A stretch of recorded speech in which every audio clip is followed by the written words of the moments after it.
time, I'd like to call the meeting of the Alexander County Board of Commissioners into session. And Commissioner Milton Campbell will give the invocation, followed by Commissioner Ronnie Reese with the Pledge of Allegiance. If y'all would please rise and move your caps. Let's pray. Father, we want to thank you for this beautiful day you've blessed us with, Lord. Your generosity is overwhelming. Lord, we ask that you give us sound judgment and leadership in our meeting tonight. And we ask that you continue to bless Alexander County and its citizens. Amen. Attention, salute, flag. I pledge allegiance to the flag of the United States of America and to the republic for which it stands, one nation, under God, indivisible, with liberty and justice for all. Thank you very much. You may be seated. We have special recognitions tonight on of two of the employees of Alexander County. Cindy Holman, who is the Director of Social Services, will be leaving us shortly. Cindy has spent 4 years with Alexander County and done a great job for us and implemented several programs. I had the opportunity to serve on the Social Services Board with her and didn't get to make many meetings because the meetings was a bad time for me, but she's done an outstanding job. And at this time, I'm going to call on Commissioner Lael, who will make the presentation. Yeah, right here. Mm-hmm.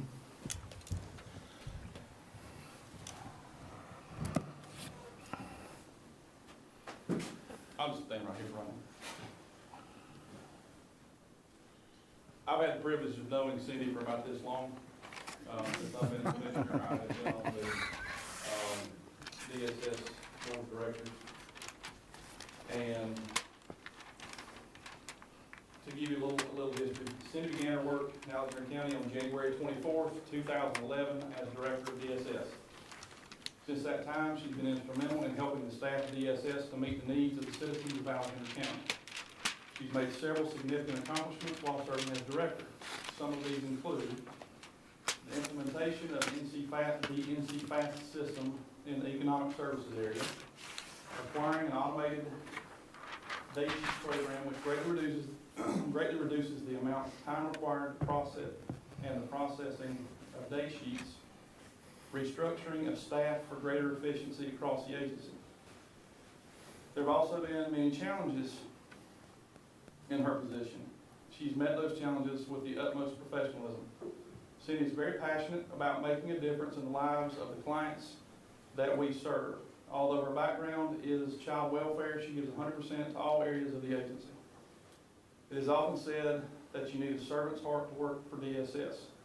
Cindy truly has a servant's heart.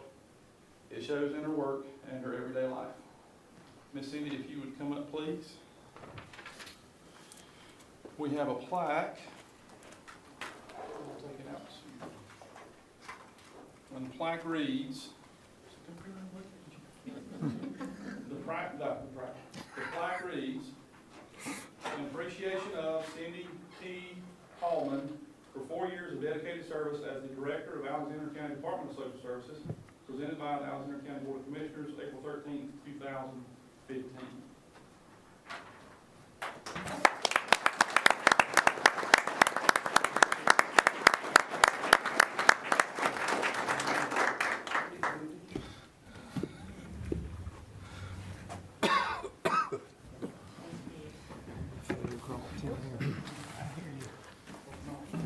You say a few words. I'll cry. So I'll just say that it has been a privilege and a pleasure to work in Alexander County. I love that staff and I love the people here. And I really appreciate all the support I've had from the commission boards that I've worked with and from the county manager and from the staff. They've done a great job. And in February, we did we zoomed in on Valentine's Day, of course, and said, we love Alexander County, and we did a presentation about all the things that our staff do that's besides their job, and it would astound you. They all have servants' hearts. So treasure them, value them. I know you will. I appreciate it. I hate to leave them in anybody's hands but mine, but I'll trust you to take care of them. Thank you. Thank you, Cindy.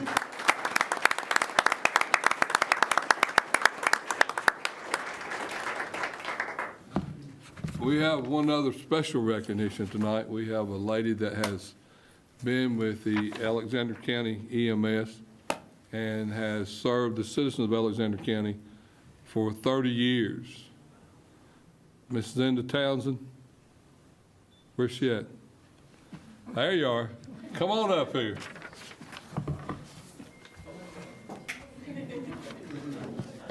I want you to stand right there and face everybody so they can see you, because you've done an outstanding job, and I want everybody to know that this young lady was the first female paramedic to work for the Alexander County EMS service. She has given her life to the citizens of Alexander County and to the emergency service, driving the ambulance, working in the back of the ambulance and everything. But over the last 30 years, she has seen EMS grow enormously. When she first started, there was only a few medications that these folks were able to administer. And now, the paramedics are able to give over 80 medications, do numerous procedures, and are skilled in order to keep a citizen alive while they're being transported to the hospital. She has continuously continued her continuing education for the last 30 years because of the growth of emergency medical services. She's a resident of the Wittenberg District. She has 2 children, Hunter Townsend and Mackenzie Townsend, and her last official day will be May the 1st. And I know that all you folks that have worked with her are going to miss her. She's done an outstanding job. And Zinda, if I'm not mistaken, I think you were with the rescue squad before that. Is that not correct? No, I was with EMS before. Okay, all right, because I knew you joined the rescue squad and you were there and you participated in all those, and I didn't know whether it's prior to or during the same time. But for 30 years of fantastic service to the citizens of Alexander County, and the one thing that I'll say about our emergency service personnel, as everybody knows, we did not have a hospital. But the one thing that we have, and I would put our emergency medical technicians up against anybody in the state of North Carolina, these are some of the most qualified, most efficient, most professional folks that you'll ever come in contact whenever you're sick and when you need them. They're able to perform the services that need to be done, staying in constant contact with the hospital, and they've been given these medications that they need to do in order to stabilize and keep a patient alive until they're transported to the hospital. And they're very well trained. I'm very proud of our emergency medical services, and I can say that with all honesty because they've had me 3 times, and all 3 times they did a fantastic job. And these folks are very dedicated in the things they do, and her dedicated service is one of the things that makes our emergency medical services what it is today. And at this time, I'm going to read this. It says, the Alexander County Board of Commissioners bestows this key to the county upon Zinda Townsend in appreciation of 30 years of dedicated service with Alexander County Emergency Medical Services, presented April 13th, 2015. And I'd like to make this presentation because I think it's absolutely fantastic that an employee in such a stressful job has been able to maintain and stay in this service for 30 years. And an outstanding job, and we appreciate your contributions to Alexander County.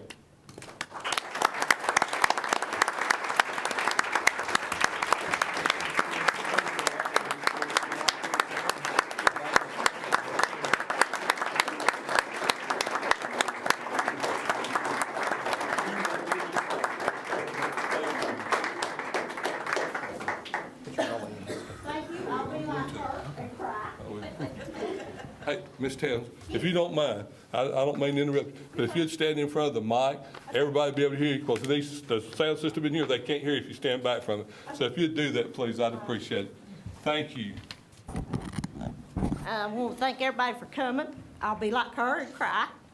It's been a privilege to work for Alexander County, and I want to thank the Lord for letting me do it, and my family, and my sons. And there's several here that I've worked with for a long time, especially Tim Chooney. I started out with Tim, and we were partners, and we knew each other like the back of our hands. We went to Snyder Mills one time, and I was working on a guy, and Tim was handing me everything I needed, and he goes, one of the men that were watching, he goes, "How do you know what she wants?" He says, "I've worked with her so long. We know what each other needs." All he had to do was hand it to me. And I've took care of Jeffrey.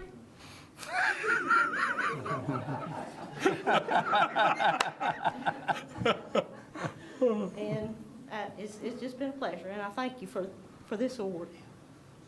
At this time, if you don't mind, I'd like to see all of the emergency medical service personnel that are here tonight, plus your family. If y'all would come forward and let's get a photograph with all of you together, please, and the family. I think it'd be a fantastic picture, and I think it's great that all of you showed up to support her and tonight.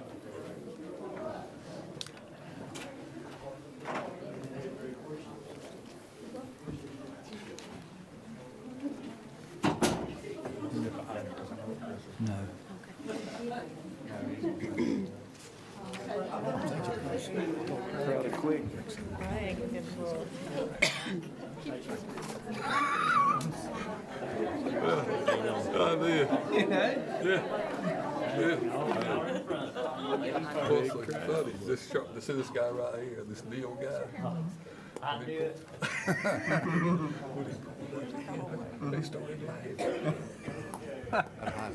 Yeah. I'm glad to make sure we're okay, right? We'll do this. You know what's probably Trying to find my glasses with my pen. I think that's this might be a pen. Yeah, that's it. Thank you. Isn't it about time for emergency services week? It's getting close. I'd have been disappointed if you hadn't said anything. You knew what I was talking about though, didn't you? Yes, I did. I stopped at your house and you were on the roof, then you came to get me when I fell off, remember? minutes later. 10 minutes later. You came, that's it, yeah. But I want to deeply say thank you for your service and your contributions. Congratulations, fantastic. Enjoy your retirement, and enjoy those kids and do the things you want to do and have fun. Thank you. You're welcome. Thank you. At this time, I'd ask if any commissioner had any report that they'd like to make tonight.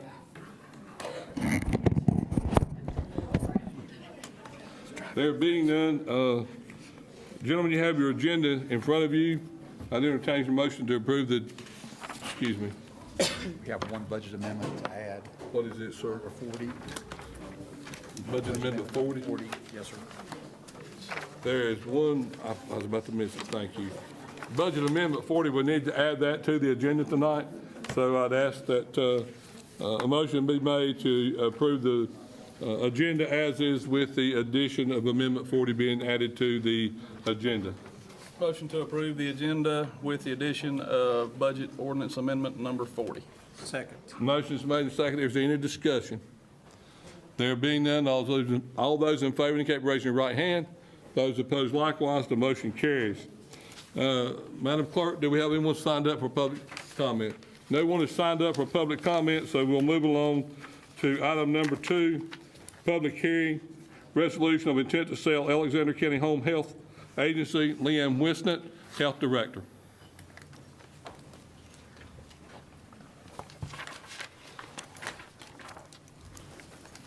I'll be very brief. This is the public hearing section to comply with General Statute 131E-13 D3. As you've heard before, we have approved the resolution to pursue selling home health. The next step of that is to hold a public hearing to get input from our community. Just as far as where we're still at, we would like to thank the community for continuing to support home health, and please continue to do that as long as we're here. We're still kind of holding our own. As of today, we had 69 patients, still very low. That's been anywhere from 60 to in the 70s, so we appreciate that continued to support to sustain us. But this is the public hearing section. Anything else you want to know? Gentlemen, as you know, this being a public hearing, does anyone have any questions they'd like to ask? Are there anyone in the audience that would like to ask any questions at this time? This being a public hearing, you have the right to do so. There being none, I entertain a motion to close the public hearing. Is it okay, may I speak? Yes, ma'am, if you'd like to speak, you may. That's why it's a public hearing.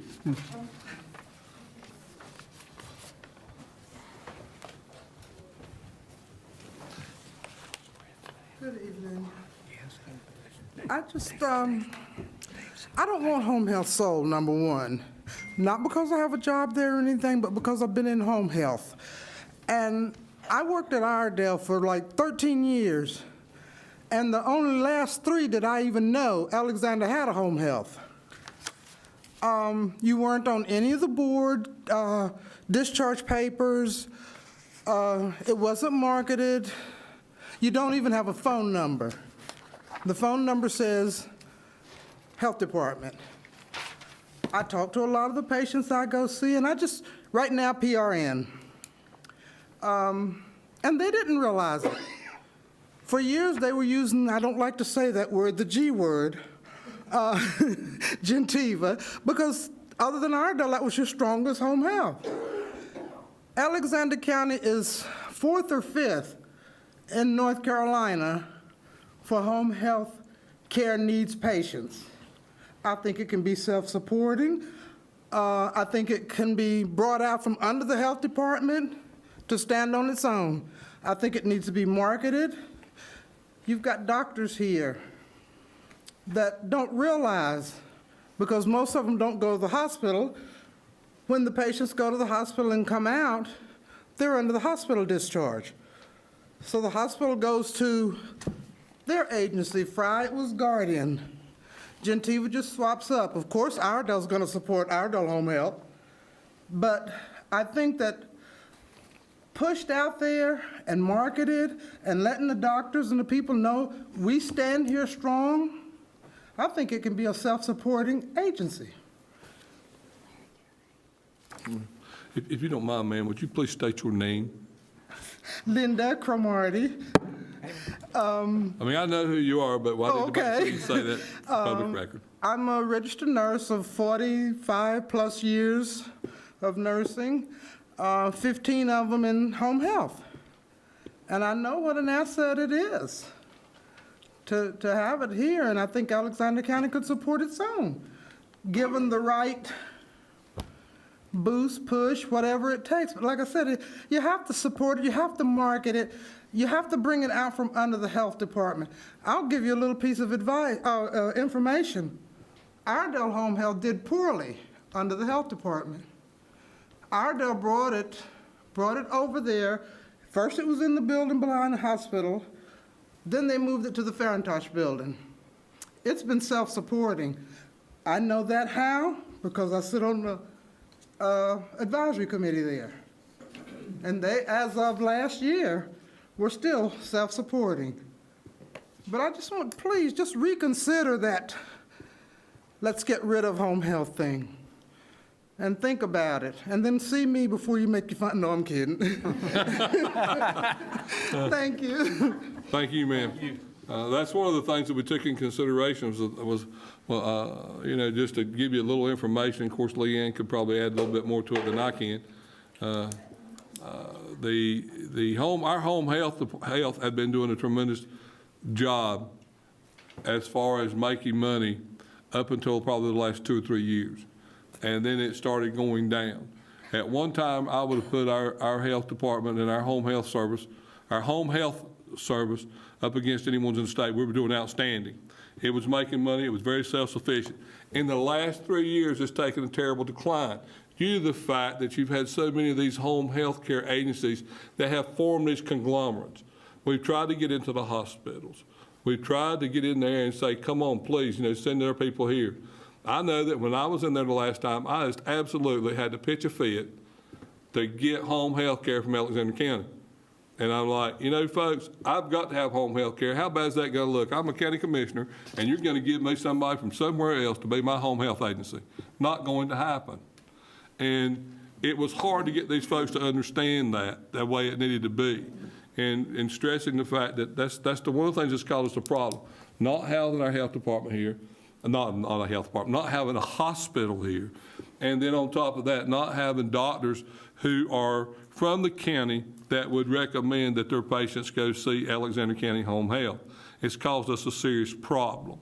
And for that reason, that's one of the reasons that we looked at attempting to sell and doing this, so that before it just totally lost down to the bottom, we would be able to sell it, and there'd be more equity now than there would be in another year or 2 years, because it continuously downfalls.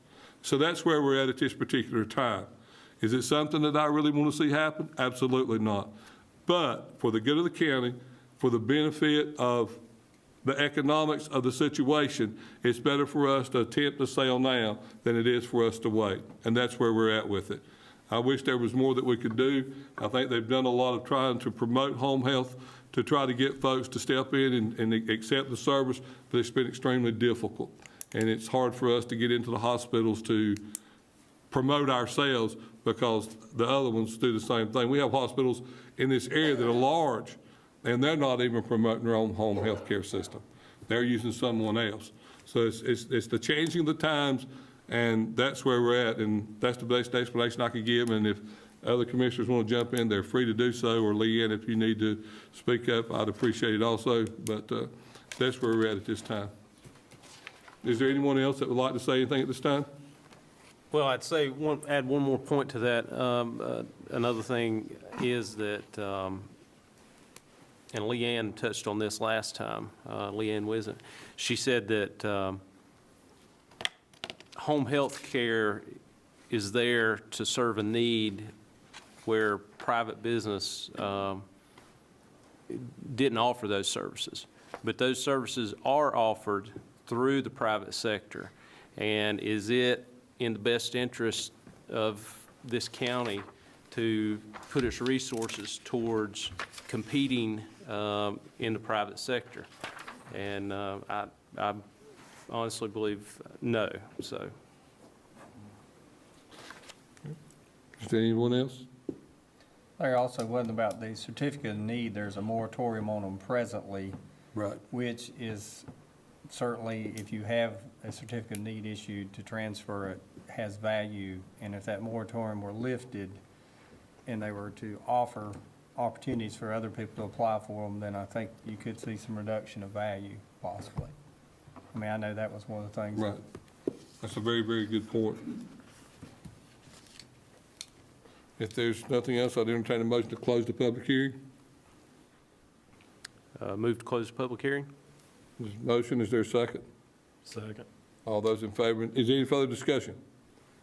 All those in favor indicate by raising your right hand. Those opposed likewise. Thank you very much. I think that concludes everything we need to do as far as the resolution to have the public hearing tonight. Thank you very much. Item number 3 on the agenda is rezoning case 15-1 Shell Hidnite. We'll call on John Pickleton, who's our county planner. Thank you, Mr. Chairman, and good evening to the board. Tonight you have rezoning case number 15-1. It's for property owned by, well, at the time the application was filed, it was owned by Jerry and Denise Hayes. It's currently owned by Shell Hidnite LLC. It's currently zoned RA20. They're proposing to rezone a portion of this property to highway commercial. I think you have in your packets a map showing the proposed area. It consists of 0.33 acres located at 11 Johnny Walker Mobile Home Park Lane. The land uses within 100 feet of the property. To the north were commercial, to the south were residential, to the east light industrial, and to the west residential. Those zoning districts were consistent with those uses as well. The applicant has purchased, at this point, the 0.33 acres of property, and they'll be combining it with property to the north. Their intent is to construct a new gas station and convenience store at the corner of Highway 90 and Irving Lane. The rezoning and the development of land would require the removal of an existing 4 mobile homes, and the remainder of that parcel that's being rezoned will continue to be owned by Jerry and Denise Hayes and used as a mobile home park. The planning board met in March and recommended unanimously that this property be rezoned from its current RA20 to highway commercial. Staff's recommendation was based on the rezoning being consistent with future land use patterns in the 2008 comprehensive plan, and the request would not negatively impact the surrounding properties and would provide potential for future commercial growth. The public hearing held on March the 5th with the Planning and Zoning Commission. The board also stated that the proposed request was consistent with future land use patterns that are noted in the comprehensive plan, and also cited that the development of the property would not negatively impact surrounding properties and will increase the potential for future commercial growth in the area. I think on the next slide, you can see the 0.33 acres and the mobile homes that are currently located there. Those would be removed. And then the final slide is the proposed development that Shell Hidnite will be putting there.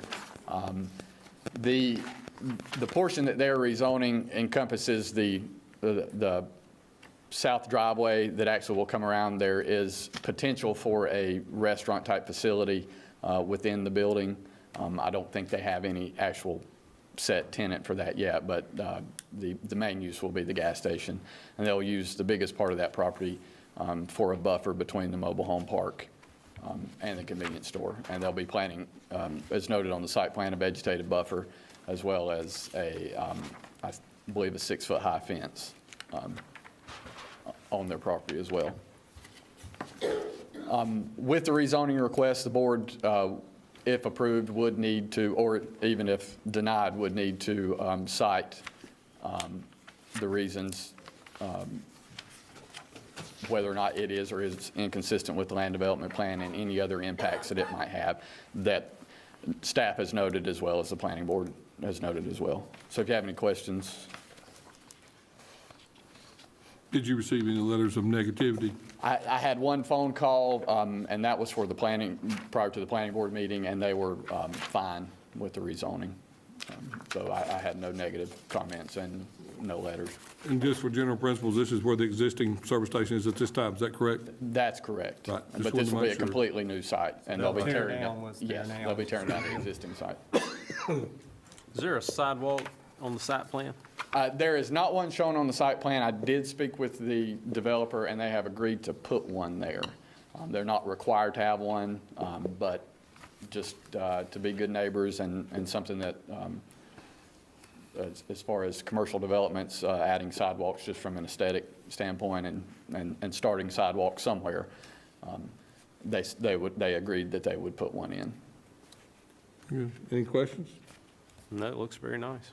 As this is a public hearing, the audience also has the opportunity that the public does to ask questions or to make comments. I do have another question. Yes. Are they going to be on sewer? I'm not sure. I would assume so, yes, but I have not asked them that question. Okay.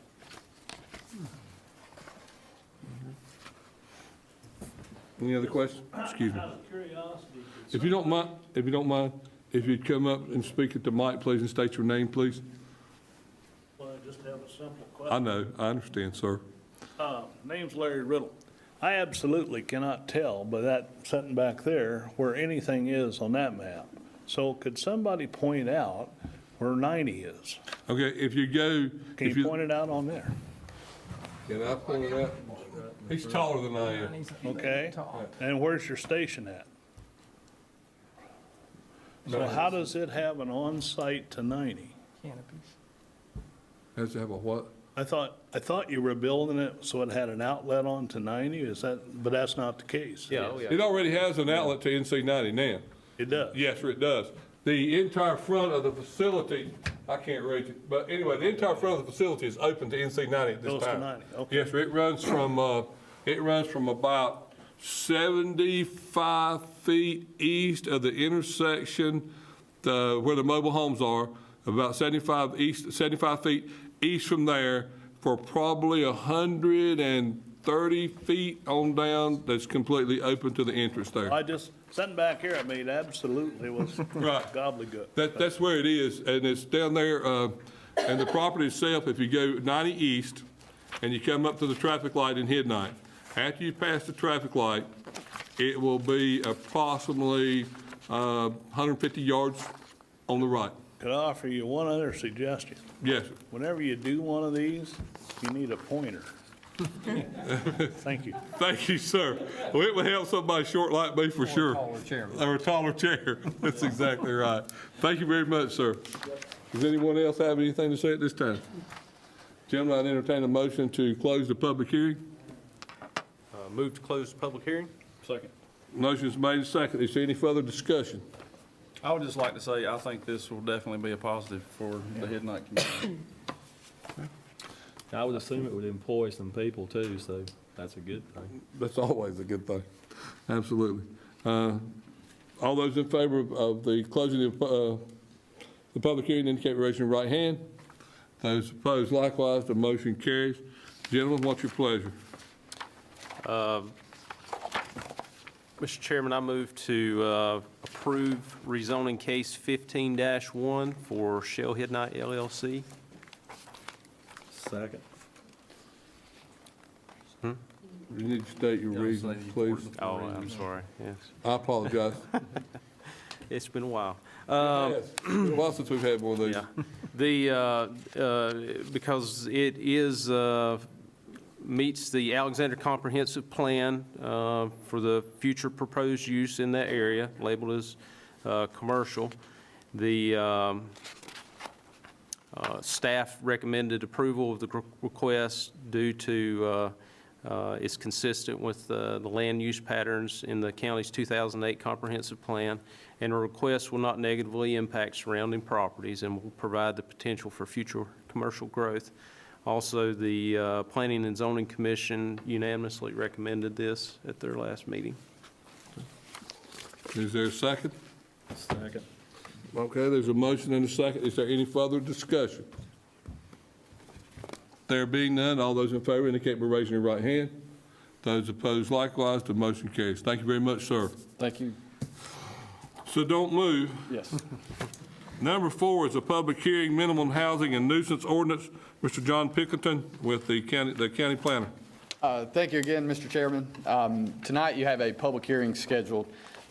This is for a review of a proposed amendment to the county solid waste ordinance, which would include provisions for nuisances. And you have a memo, and I think you have draft copies of both these items in your packet as well.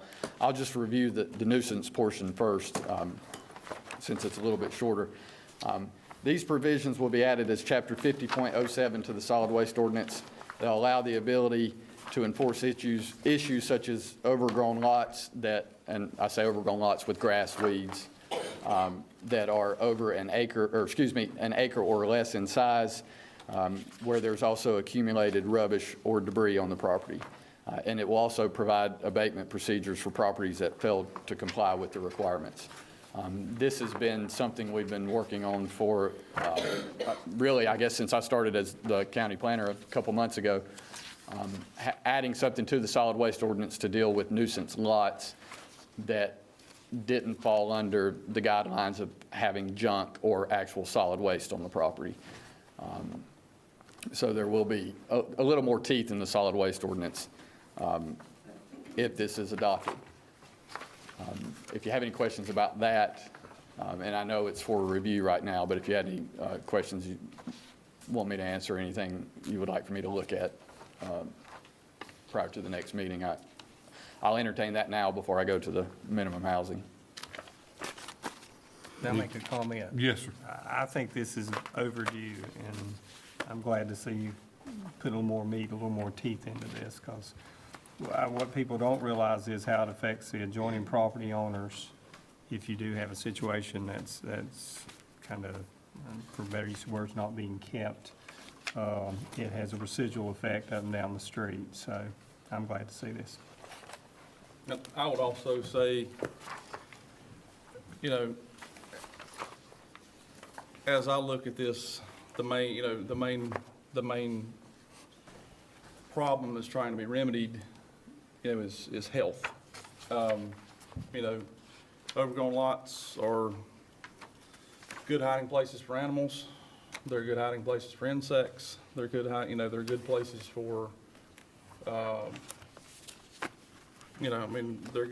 good places for varmints and vermin and I agree with Milton that it is well overdue that we look at this situation or this issue. And again, I'll reiterate that the nuisance lots will only apply to lots that are 1 acre or less than in size. Realizing, that Alexander County is very rural, has a lot of farming. We're not talking about people who have farms, whose, when their lots become grown up because they're using them for hay or whatever, we understand, and it would not apply to that. It's really going to address issues in the neighborhood areas that we have where there are subdivisions and houses are closer together.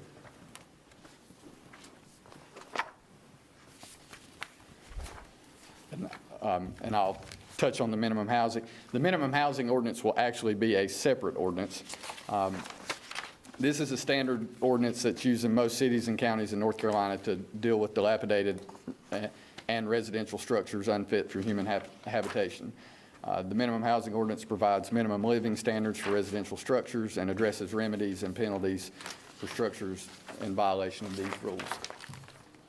Obviously, you have a copy of it, and it's 20-some odd pages long, or 19 pages long, and this is for review for the commissioners' review as well as the public to review. They can come in and request a copy in my office.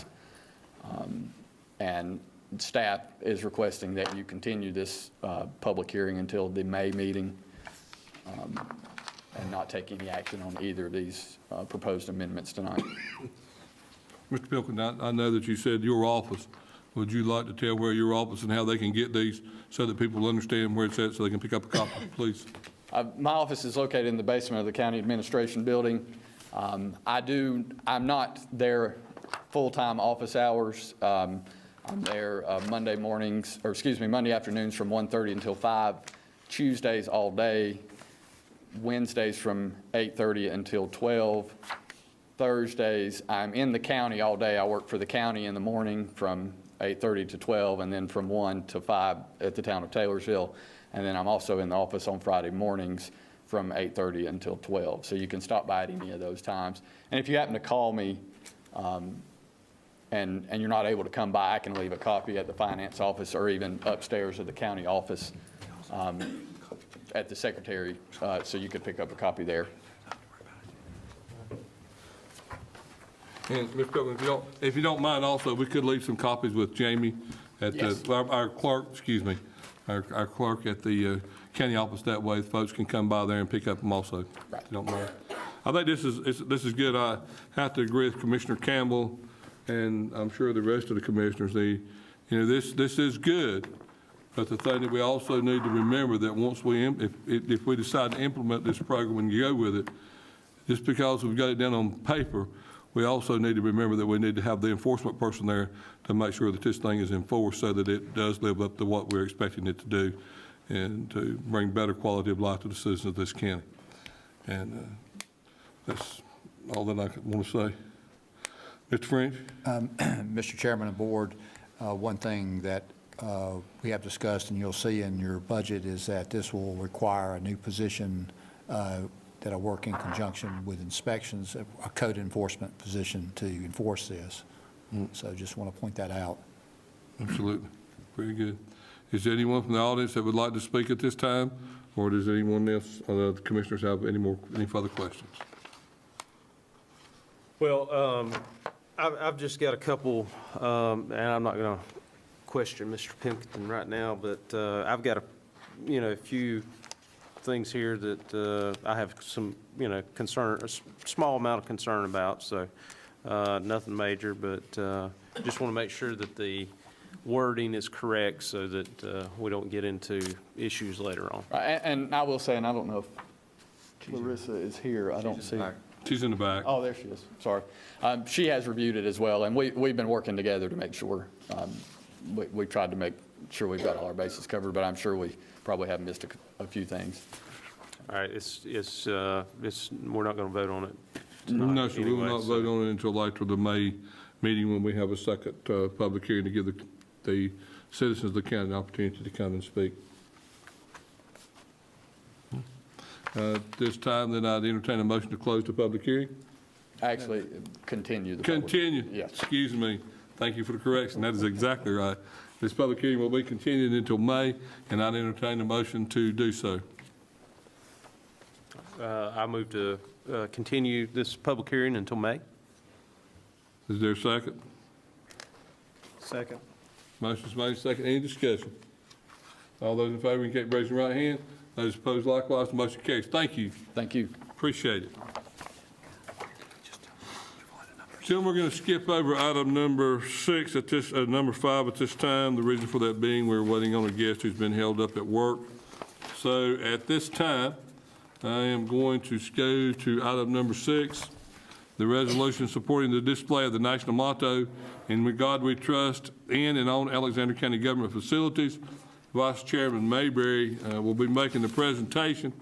However, at this time, I would like to take the opportunity to introduce a special guest that's here with us tonight. We have with us Mr. Fred McClure, who is the commissioner from Davidson County. Fred, if you'd stand. And also, Fred is the North Carolina Association of County Commissioners' first vice president. And Fred, we're glad to have you here tonight, and thank you very much, sir. Commissioner, Vice Chairman Mayberry, please. And, Mr. Chairman, I'll add that Commissioner McClure is on the In God We Trust committee. That's why he's here tonight. I wasn't sure if you mentioned that. If you'll recall, it was 2 meetings ago, I believe, when we had a presentation about the national motto, "In God We Trust," and asking us to support allowing that to go on county government facilities. And we did our due diligence and did the research, and we feel comfortable that this is a legal thing to do, and we had our county attorney review any lawsuits that had occurred, and the Supreme Court has upheld this as being a part of our tradition. And I'm going to read that resolution now. Resolution supporting the display of the national motto, "In God We Trust," in and on Alexander County government facilities.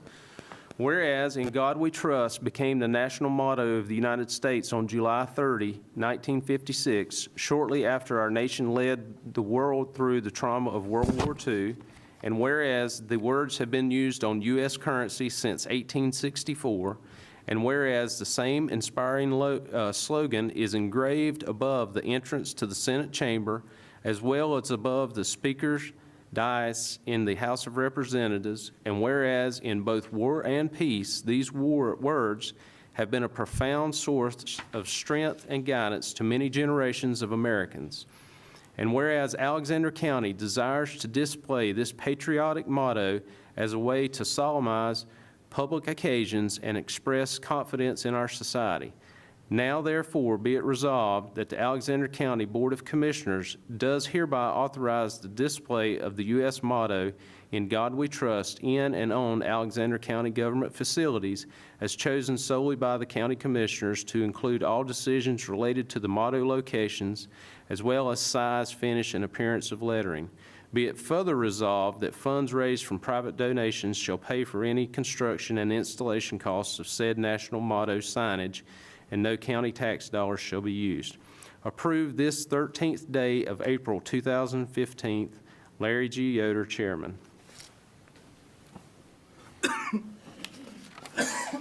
Vice Chairman Mayberry, you making that in the form of a motion, sir? I would ask for a motion to support this resolution. I make a motion to support resolution placing the motto in and on our county government facilities. Second. Motion made and second. Is there any discussion? There being none, all those in favor indicate by raising your right hand. Those opposed likewise, the motion carries. Thank you very much, gentlemen. Yes, sir, Fred. Hate to drive all the way up here from Davidson Not County and not even say anything at all, you know. But one of the things I learned in the insurance business, which I've been in for a long time, is once you've made the sale, you need to shut up. So I'm not going to convince y'all or try to convince y'all anything, because you already have taken a leadership position on this, and you've already done it, joined some 25 other counties and cities that have done the same thing. We have lost our traditions in this country, and we're fast losing them. And every time that we get a chance to push back against what I personally refer to as the cancer of the United States, which is ACLU, it's a good time to do it. And we did on this in Davidson County and defeated them and took it all the way to the Supreme Court, and the Supreme Court wouldn't hear it. So it's just, it's there. And Ronald Reagan, in one of his speeches, said that it was never a good thing to go along to get along. And y'all have proved that here tonight, and I appreciate you taking the stand. Thank you very much. Thank you very much, Fred. Appreciate you being here. Thanks. That's fine, sir. I totally understand and respect that. Item number 7 on the agenda, Cindy Holman, the Director of Social Services. Children's will recognize and proclaim April as Child Abuse Prevention Month. Cindy?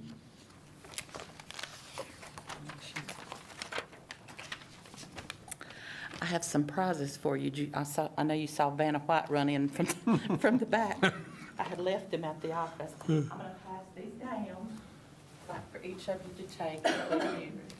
Jamie, one of each. You get right too. April is Child Abuse Prevention Month, and we're passing down, in North Carolina for the last several years, they have called the campaign Pinwheels for Prevention. And if you go by DSS right now and several other county buildings, other buildings in the county, you will see pinwheels in the yard of the buildings. And that is simply to bring attention to the problem of child abuse. So we hope you'll plant one of these in your yard at home. And if somebody says, Larry, why do you have a pinwheel in your yard? I think I get that. That you will say it's to recognize Child Abuse Prevention Month of April. And we also gave you a little blue lapel pin, which we'd like for you to wear if you can during the month of April to bring attention. In North Carolina, in 2013-14, we go with a fiscal year. 128,005 North Carolina children were referred to a DSS somewhere. In Alexander County, 995 children were reported to DSS. 613 of those reports were screened for abuse, neglect, or dependency and were screened in. We did investigations on those. That involved 1,162 children. 391 of those reports had had previous Child Protective Services reports.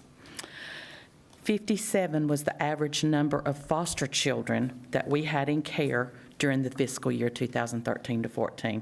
It went as high as 66 at one point and as low as 51.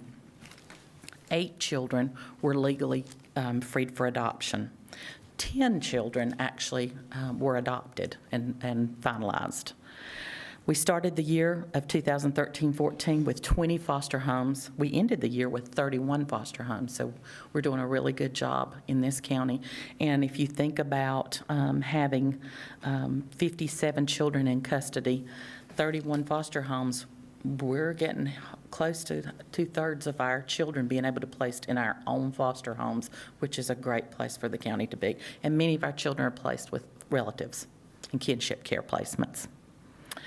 The sobering statistic I have in front of me is that 25 North Carolina children died in 2013 at the hand of their parent or caregiver. We take the responsibility of child abuse very, very seriously. There is no more valuable treasure in this community than our children. And I just want to say, North Carolina law requires that any adult, be that doctor, lawyer, or whomever, reports child abuse or neglect to the Department of Social Services, any adult who suspects. You do not have to know for a fact. You leave that with us to screen and make those decisions. But if you suspect it, I hope that people will report it. And we do have a great relationship with our law enforcement community and our school system. I think that we do get reports, but sometimes there are neighbors, relatives, family members that don't report because they're afraid of repercussions. So I just want to say, we don't encourage anonymous reporting because we'd like to be able to call a reporter back if we have one more little question. But if someone is too afraid to report, step out and report, they can make an anonymous report. We'll accept an anonymous report and screen it. So April is the month. I think there's a proclamation. Okay.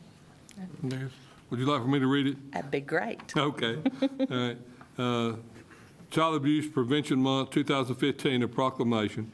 Whereas children are vital to our state's future prosperity and quality of life, and whereas all children deserve to have safe, stable, nurturing, and healthy homes and communities that foster well-being, and whereas child abuse and neglect is a public responsibility affecting both the current and future quality of life in North Carolina, and whereas to prevent child abuse, parents need support and resources to help cope with stress and nurture their children to grow to their full potential. And whereas effective child abuse prevention strategies succeed through partnerships created among citizens, human service agencies, schools, faith communities, healthcare providers, civic organizations, law enforcement agencies, and the business community. And whereas the state of North Carolina is committed to preventing child abuse and calls upon all citizens from all walks of life to increase their participation in efforts to support families and thereby prevent child abuse and strengthen communities. Now, therefore, we, the Board of Commissioners of Alexander County, North Carolina, do hereby proclaim April 2015 as Child Abuse Prevention Month in Alexander County and urge our citizens to support this observance. And make that in the form of a motion to approve. And Cindy, I think it's very, very worthwhile. It's more than a worthwhile. I don't know how to say it, but this is something that we all need to be aware of. And Cindy, if you don't mind, if I'm not mistaken, I believe state law says that if we see a child that's being abused in some way, it's our responsibility that we need to report. Is that not correct? That is correct, sir. And It if is a you law. don't report it and you see it, then you're just as liable as the person is that's doing it, the way I understand it. There's not a lot of prosecution of it. There's not, but it's there. There should be. Right. And then there Right. certainly is a law in place. Yes. Gentlemen, that's a motion. I'll entertain a second. Second. Is there any discussion? Well, before we go on, I just wanted to say one thing. Josh, Commissioner Leo is a foster parent, licensed foster parent, and my wife and I are licensed foster parents. And we just recently had our first two children come and stay with us for about a week. And it was tough, but it was wonderful. And people who are watching and listening out there, these kids, they sometimes come from rough environments. And if you can offer them a stable, loving place to stay while DSS and the courts are deciding the future of this child, talk to Cindy or someone at DSS about becoming a foster parent, and you can change a child's life. And like you said, children are a precious, precious thing, and we have to take care of them because they can't take care of themselves. Correct. We thank you so much, both of you. And we just graduated another class, and we had a room full of people. Our Tennille Heilman, our social worker in that area, is doing a great job. She's a foster parent herself, and she's able to relate on that level. But thank y'all so much for what you do and for the support of the Commission Board for child abuse is something that we tackle every day. There's a motion on the floor, has been seconded. Is there any other discussion? There being none, all those in favor indicate by raising your right hand. Those opposed likewise, the motion carries. Thank you very much, ma'am. Gentlemen, if you would, let's drop back to item number 5. David Eisenhower, EDC Director, will recognize Mr. Scott McHugh President of Precision Materials. David? Thank you, Mr. Chairman. Commissioners, it's my pleasure to be here tonight, again, to recognize another local industry in Alexander County. It's been my pleasure over the past few years to work with Mr. Scott McHugh as president of Precision Materials in Alexander County. We have worked together. Back in 2013, Precision Materials was awarded a $25,000 building renovation grant. Alexander County provided $1,250 in matching funds for that grant, and it resulted in 6 new jobs being created at the company. And just in December of 2014, the company was awarded another building renovation grant in the amount of $150,000, which was supported by this board in the form of matching funds of $7,500. And that project also created new jobs, and actually created 15 new jobs, and resulted in an expansion of 15,000 square feet at the facility here. And so tonight, as I said, we have Mr. Scott McHugh, who is president of the company, and Scott's going to come up and give you a little further information about the company and about where they're headed for the future in Alexander County. So, Scott? Thank you. Thank you, David. Just want to thank the board for your support in the matching funds. And I guess I'll give you just a quick background on Precision Materials. We started about 6 years ago. We are in the old Innovative Wood Products building. You're familiar with that. Innovative Wood was there for about 20 years and ran into some financial difficulty. And I was actually the landlord of that facility at the time. And when they went under, we had a decision as to whether just to liquidate the assets and try to lease the building or start a new company. So we started a new company, and that was in February of '09. We started with 3 employees. We employ 63 as of today. We have a little sister company up in Asheville that we purchased about a year ago with another 17 employees, and we're in the process of acquiring a third company right now in the beginning of the summer, June, July timeframe. So background is not in the manufacturing industry. Spent my entire career working in the financial services industry with Merrill Lynch, and this is kind of something we stumbled into. But they say in the industry that wood gets in your veins, and I think it did. And there's a lot of opportunity. We did not set out to get in the furniture industry, but we supply to, or the supplier for, 2 very large, the largest domestic and the largest international furniture company right now. There is a tremendous amount of opportunity in the industry. There was a lot of attrition in '08, '09, '10 timeframe during the economic downturn, and sometimes you're better lucky than smart in business, right? And I think just by surviving and through the attrition, there was an opportunity that was created, and we're capitalizing on that now. So we have some lofty goals and expectations for what the company can do and where it can go, both through organic growth and through acquiring other companies that are still struggling in that industry. Personal goal of being the largest employer in Alexander County. We put a tremendous emphasis on the employees in terms of benefits, and we provide excellent health care coverage, retirement plan, and a series of other things that you don't typically see in that industry. And it's a great expense to do that, but what we found is we can attract better employees and maintain them. We have very low turnover at the company. So I appreciate your support, and we want to be a good, outstanding participant in the community. And we strive to be a great place to work. And as I tell the employees on a regular basis, I know that there was nobody that ever grew up at 15 or 16 and said, my dream job is to push wood through a saw at Precision Materials. It's not easy. It's hot in the summer, it's cold in the winter, and you know, we just make sure that the gentlemen that work there and the ladies that work there are respected. They're paid absolutely as much as can be paid in that industry to stay profitable, and that they have some hope for the future with regard to benefits and the ability to grow and lead and have more responsibility as we grow. So again, I appreciate your support. That's a kind of a thumbnail sketch, a quick Reader's Digest version, and we look forward to the future, to building more together, expanding. We're already out of the 15,000 square feet that we've built, and hopefully we'll be back and we'll just add more zeros to your matching numbers, right? And So thank you for your support. Is there any questions or? Just want to say thank you for being there and supporting Alexander County and the citizens of this county, giving them an opportunity for employment and the benefit package. Sounds pretty good that you're doing everything you can to make it attractive for the employees, and I think that's to be highly regarded. Okay.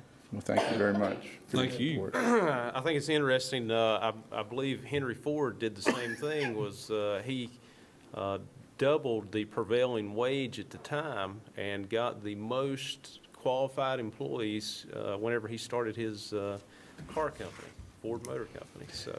Well, and I didn't make this up, obviously, but if any of you have read the book Good to Great, there's a quote in there that says that you hire 5 guys to do the work of 10 and pay them like 8. And so one of the things that you would notice if you came to the plant is when people tour it, they say, where did you get these guys? They have to hustle. But they're paid more than they can get anywhere else in the area, surrounding counties, for doing what they do, but they do hustle. And so there's an atmosphere and a DNA that's created there, and they're happier because they're making more money and they're busy and the day goes by. But you got to have a different motor to make it there, and you got to hustle.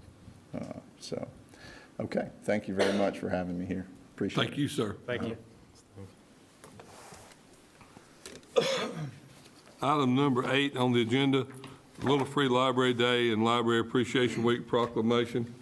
Gentlemen, the proclamation is found in your packet, and when we had the opportunity to open up the Little Free Libraries at Rocky Face, I read this proclamation, and it's very interesting. They had quite a crowd there, and the little boxes that the books go in are really neat, and it's something that I think all citizens in this county will thoroughly enjoy. And you can go out to Rocky Face, take a book, get a book, sit around, and enjoy there and at Vashti Fire Department, and also at the Hidnight Center. But this proclamation reads, whereas the mission of the Alexander County Library is to improve the quality of life in Alexander County by providing the best library services, collections, and educational programs possible. And whereas the Alexander County Library is a vital educational institution, continually growing and responding to the changing needs of the public, offering all residents equal opportunity to access tools for lifelong learning, personal enrichment, and professional development. And whereas on Saturday, March the 21st, 2015, the Alexander County Library launches a county-wide Little Free Library outreach project, which is part of an international movement designed to broaden access to books. And whereas each Little Free Library location will extend the services of the Alexander County Library directly into the heart of communities by placing book exchange boxes in remote locations. Now, therefore be it resolved that the Alexander County Board of Commissioners, in recognition of the outstanding services provided by the Alexander County Library, proclaims Saturday, March 21st, 2015, to be Little Free Library Day in Alexander County. And be it further resolved that the Alexander County Board of Commissioners proclaims the week of Monday, April 6th to Saturday, April 11th, 2015 as the Alexander County Library Appreciation Week. Gentlemen, I'll put that in the form of a motion. Second. Is there any discussion? There being none, all those in favor indicate by raising your hand. All opposed likewise, the motion carries. Thank you very much, gentlemen. Item number 9 on the agenda, Alexander County Animal Services Report. I'd like to call on our Animal Services Director, Ms. Jennifer Sigmund.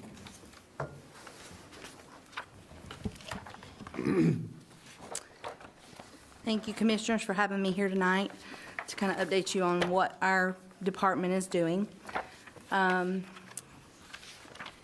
Animal Services is a department that consists of 2 branches. Basically, you have the shelter department, or the shelter branch, and then the enforcement side.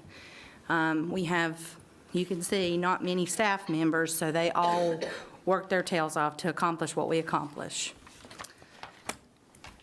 Okay, what are we required to do? According to state law, we're required to quarantine bite animals, conduct rabies clinics, send off rabid animals for testing or possible rabid animals for testing. And we also administer rabies vaccinations, but our staff have to be licensed to do that. And then anybody that euthanizes at our facility has to be licensed as well. We enforce the rabies laws, and then we house stray animals for a minimum period of time, and we enforce the laws regarding the animals with the public. Next, we are required per the county ordinances to do certain things. A lot of these items mirror the state the state laws as well. And I'll start with the animal shelter side of things. Basically, we maintain animals at the facility in accordance with the Animal Welfare Act, and that is a set list of rules that we must maintain animals. And then we also provide low-cost rabies vaccinations at our shelter every day that we're open. Anybody can come in and get those. And we also spearhead a low-cost spay-neuter program as well. The biggest part of what we do is to house unwanted or stray animals. And then lastly, another part of what we do is confine animals during a bite quarantine. Any animal that bites a human must be quarantined for a period of time to make sure there's no signs of rabies. And when I was talking about the Animal Welfare Act, we are inspected on a regular basis by the Department of Agriculture. Our inspector comes out and she basically looks around the facility to see if we're doing everything as we should be in accordance with those Animal Welfare Act laws. And she makes recommendations to keep us right in line with those laws. Can be anything from maintaining our ambient temperature between 50 and 85 degrees. Doesn't sound like much, but when you're dealing with a large space and you're having to open doors to clean, it can become a real tough thing to keep the temperature right where you need it to be. Ventilation is another big thing, keeping it well ventilated so the animals are getting fresh air. That helps cut down on sickness and disease. It can go anything down to, she looks at our drainage as well, make sure we don't have water standing, make sure our floors are in good order, different things like that. Some things that she had noted last year, we were having some areas in the kennel that were cracking and peeling the paint. Nothing big, but enough that could set up and harbor diseases and bacteria. So we went through, we repainted our kennel. It took us a while because rather than shut the whole thing down and have to, do something with the animals all at once and not be open for the county, we did it in stages. So it did take us quite a while in shifting animals around. The kennel now is bright, brand new looking. We've had many of the county citizens come through and they just love the color and they think it looks more cheery, a place you would want to come see. The next thing we did was she made a recommendation to outfit our animal control trucks with a camper shell. What you can't see inside that camper shell is there's like a stainless steel dog box. Basically, the way it used to be is there was no camper shell in the back of the truck and you just had the dog box. So during the summer, even though we tried to keep the animals in there a minimal amount of time, and there was a fan that blew air through there, it still got very hot in there. So our officers were having to make frequent trips back to the shelter, which they did anyway because of the, not much space to house animals in the truck. But she had suggested we put the camper shell on the back, remove the back glass, so then we can use the air conditioner and heating from the front to better control the temperature back there, and that seems to have worked out well. The next thing she had recommended was to look at our space, because we had very little housing space for the animals. We had like 8 cages for cats, and we take in far more cats in a week than that usually. So we were able to shift some monies around from donations and things like that and able to purchase more cage space to be able to house the animals in accordance with those Welfare Act laws. The next one you can see, even though we've added cage space, we still have very limited space. We have 16 dog enclosure runs, 4 quarantine enclosures, and then 16 cages. And with any stray animal that comes in, we have to hold them a minimum of 72 hours, which doesn't sound like, sounds like you have a lot of room to work with, but when you're getting in loads of feral cats from one property, or, several dogs that somebody's surrendering all at once, it can fill up quick. So we tend to try and move the animals along, keep them going out the front door, going out to adoption or rescue or wherever, so that we don't have them stagnating in the building. Last year, our shelter received in 1,485 animals. And that included any type of animal we took in, from dogs and cats to horses to goats to snakes, whatever. And you can see housing them in the 16 runs, 4 quarantine runs, and 16 cages, we get stuffed. And next, people say, well, okay, why do animals enter the shelter? How do they end up there? It can be anything from abandonment to a bite quarantine, where we're having to house them there for a number of days to make sure they're not exhibiting signs consistent with rabies. It can be that the owner just says, well, I can't take care of it, or I don't want it anymore. Our officers are also out picking up strays, and the public's bringing us stray animals. We also end up with injured or sick strays or wild animals. Somebody calls and says there's a goose with an injured wing, we're going to go out and get it. We also have animals in our shelter for cruelty cases or neglect cases. And then on the screen there, the pictures you see, those are examples of some of the animals that we've ended up with this past year. And you can see the wide variety.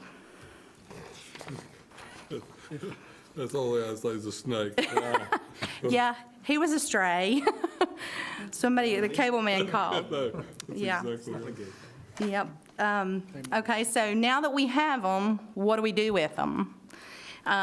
Each day, the animals that are in our care, their enclosures have to be cleaned and thoroughly disinfected to make sure we're not setting up any kind of bacteria or disease. We're also, on a daily basis, evaluating their personality for possible adoption, rescue placement, or euthanasia. We are maintaining the animals in the facility in accordance with the regulations set forth by the Department of Ag. And that can be everything from looking for sickness to the proper amount of room they have within their enclosure, bunch of different things. Then we get on to the dispositions of the animals next. Okay, this is our favorite disposition, reclaims. When we get to take this lost dog, and this is an example here, Buddy. First picture, Buddy came to our shelter. And Buddy was an older dog, very sweet. Well, we happened to remember, okay, there was this poster this lady brought by, and that's the second picture. This lady had taken the time to make a poster of what Buddy looked like, bring it to us with her name and her phone number and everything on it, in case Buddy ended up with us.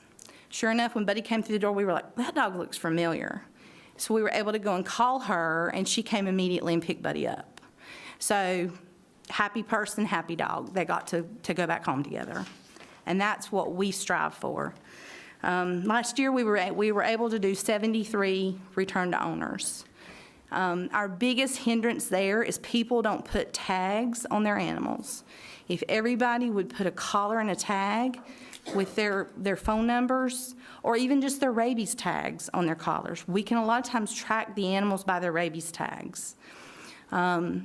And another thing is, we're starting to spread the word more and more about microchipping. Anything like that that can help us better locate that owner. Our officers are doing a fantastic job out in the field of going, when they pick up a dog, they get a call to pick up a dog. They don't just go and get the dog and come back to the shelter. They'll spend a little bit going door to door going, have you seen this dog? Do you know where it might live? Because we want to reunite that owner with the dog to avoid having to bring it back to the shelter. Because we know a lot of times it may be that it shot out of the door, or, maybe there was a female in heat and the dog's not neutered, things like that. We would rather the dog be at home or the cat be at home than in our shelter.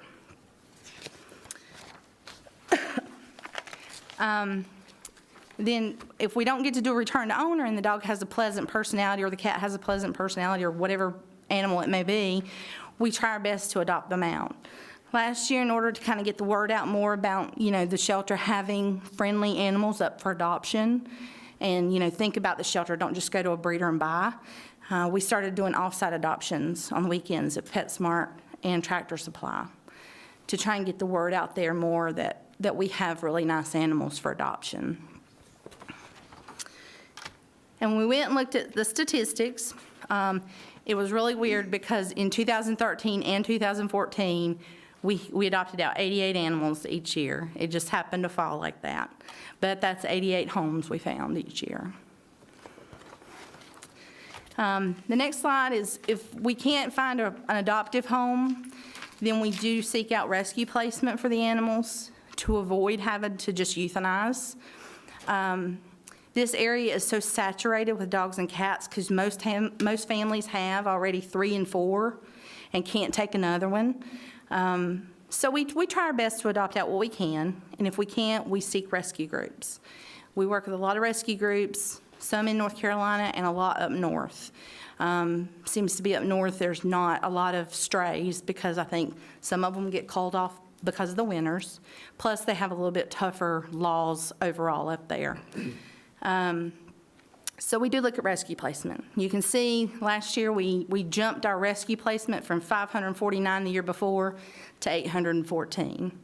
And those are animals we sent out, and then they went wherever to their rescue groups, and then they got adopted out from there. But they did not have to euthanize just because we could not place them. The next slide, it does talk about euthanasia. We made a concerted effort last year to work our tails off to get whatever we could out the door through adoption and through rescue. And these are reputable rescues, not just any Tom, Dick, and Harry. This is I rescue dogs. We want it to be a reputable rescue. We made a concerted effort to not have to euthanize based on time or space, because we did not feel that is a fair thing to do unless we have exhausted all other possibilities. Last year, we only had to euthanize due to behavioral issues and sickness. Everything else made it out of the shelter, and that was our goal. And, we tell people when they bring an animal to us, we can't make you a promise that this animal will get adopted or put out in a rescue. We're very honest with people and say it could be euthanized, because I don't ever want them to think we're the easy out. Because the more they overload us, then that will become the reality.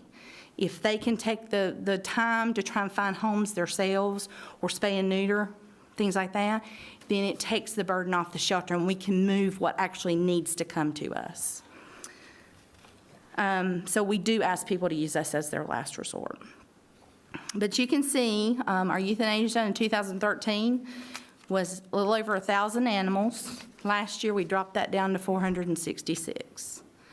And those 466 mainly were feral cats, because there's a ton of feral cats, and animals with real behavior issues, like aggressive dogs, dogs that are really trying to, just tear up another animal and not be good with any animals.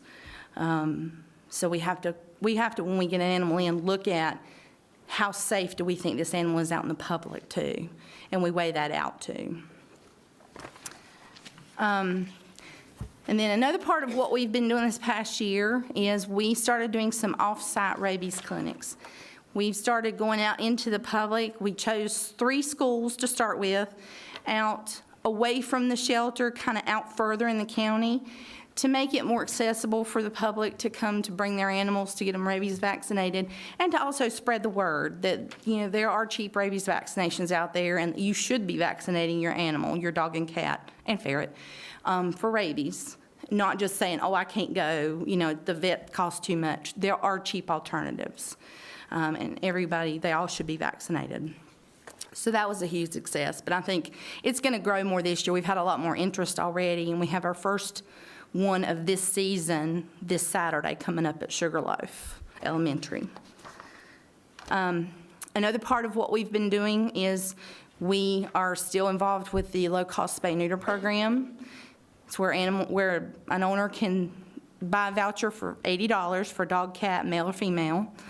And then we sign them up to go to one of 2 participating vets within this county to have their pet spayed or neutered. Now, if the pet is over 65 or pregnant, then there may be an additional fee at the vet's office, but to start, there's just the $80 fee. And then their animal just spends the day at the vet and they go home that evening. So we've had a lot of good success with that, and we're looking at maybe trying to even make that program a little bit better. Next, we're going to move on to the animal control branch of things. And we currently have our 2 animal control officers that have to cover the whole entire county. And they run pretty much nonstop all day long. The next slide you'll see is the calls. We kind of broke it out in a pie chart to show you. Last year we ran almost 1,000 calls within the year. And a lot of that year, we only had 1 officer. So that's still a lot of calls. And you can see the biggest chunk is animal pickup requests. And due to our poor computer system last year, some of these may overlap a little bit where they weren't really true animal pickups. They kind of fell in another category somewhat. But this is best we could do with that. Animal pickup requests could be anything from, it's mine, I don't want it, or there's this feral cat that's been in my yard for a month now, I don't want it, to there's a stray dog down the road and it's been hanging around down the road for a year and nobody owns it. Go get it. So that's the animal requests. And then you have your stray pickups, and then you can see your cruelty and neglects, and then your nuisance. Nuisance can be anything from, it's in my yard and I don't want it here. And we don't always pick those animals up. A lot of times it's about educating the public. And then our aggressive dogs. And the next one I showed, I want to talk a little bit about nuisance.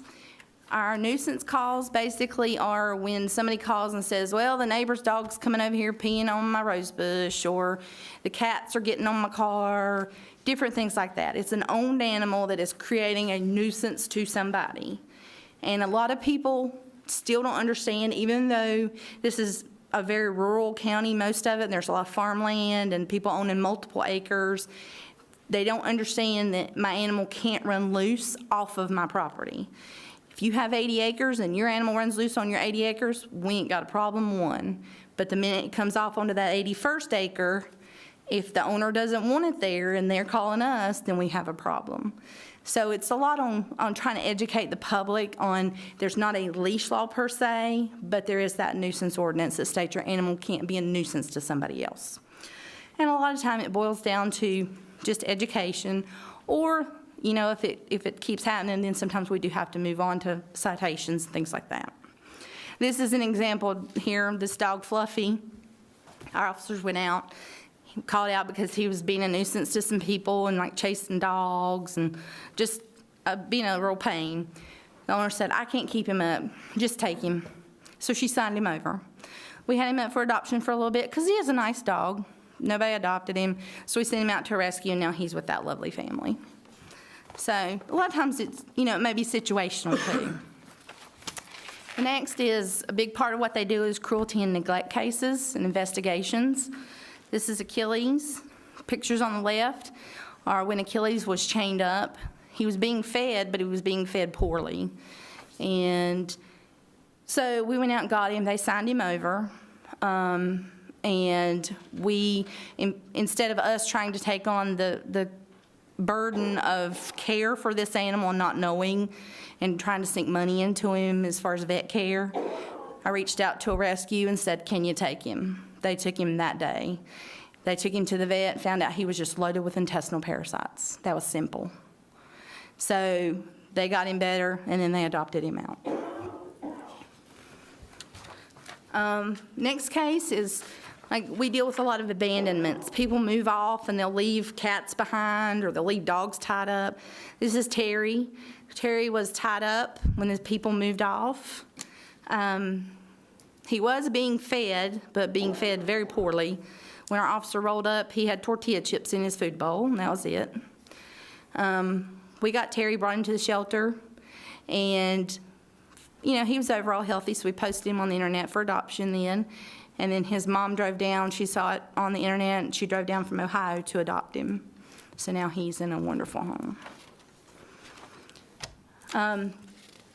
And I actually did not have a slide for my next one, so bear with me for a second.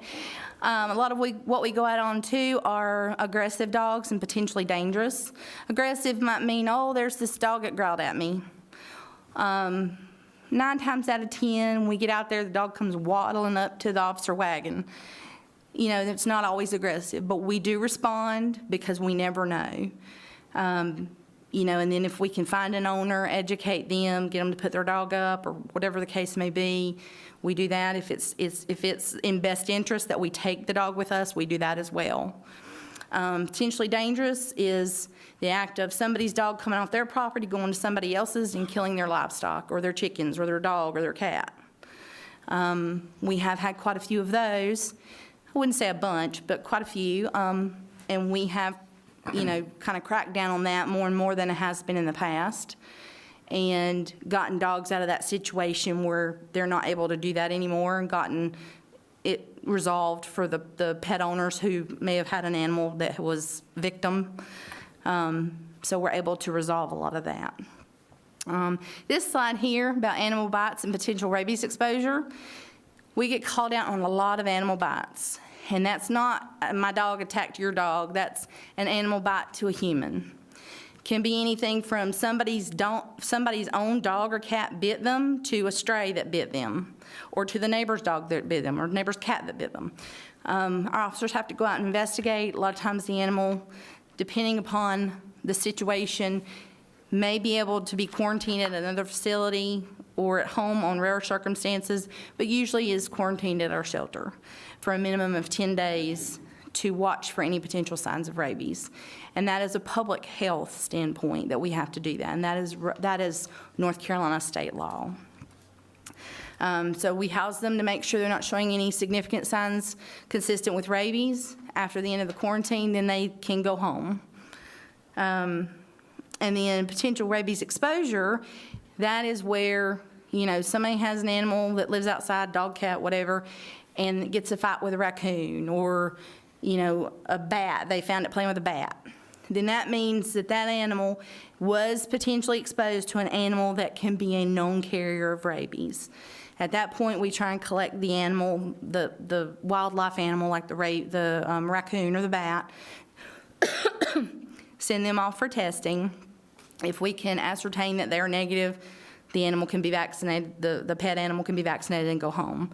If the animal turns out positive, then we have to further investigate to see if that pet animal is already vaccinated or not, and then that opens a whole nother door of avenue of doors. So that's pretty much our calls for the officers. And then I kind of wanted to touch base on some exciting happenings we've had for the past year. Chad's not. We had a puppy mill bust early in 2014. We'd gotten some intel that somebody was mass breeding animals and selling them at Walmart.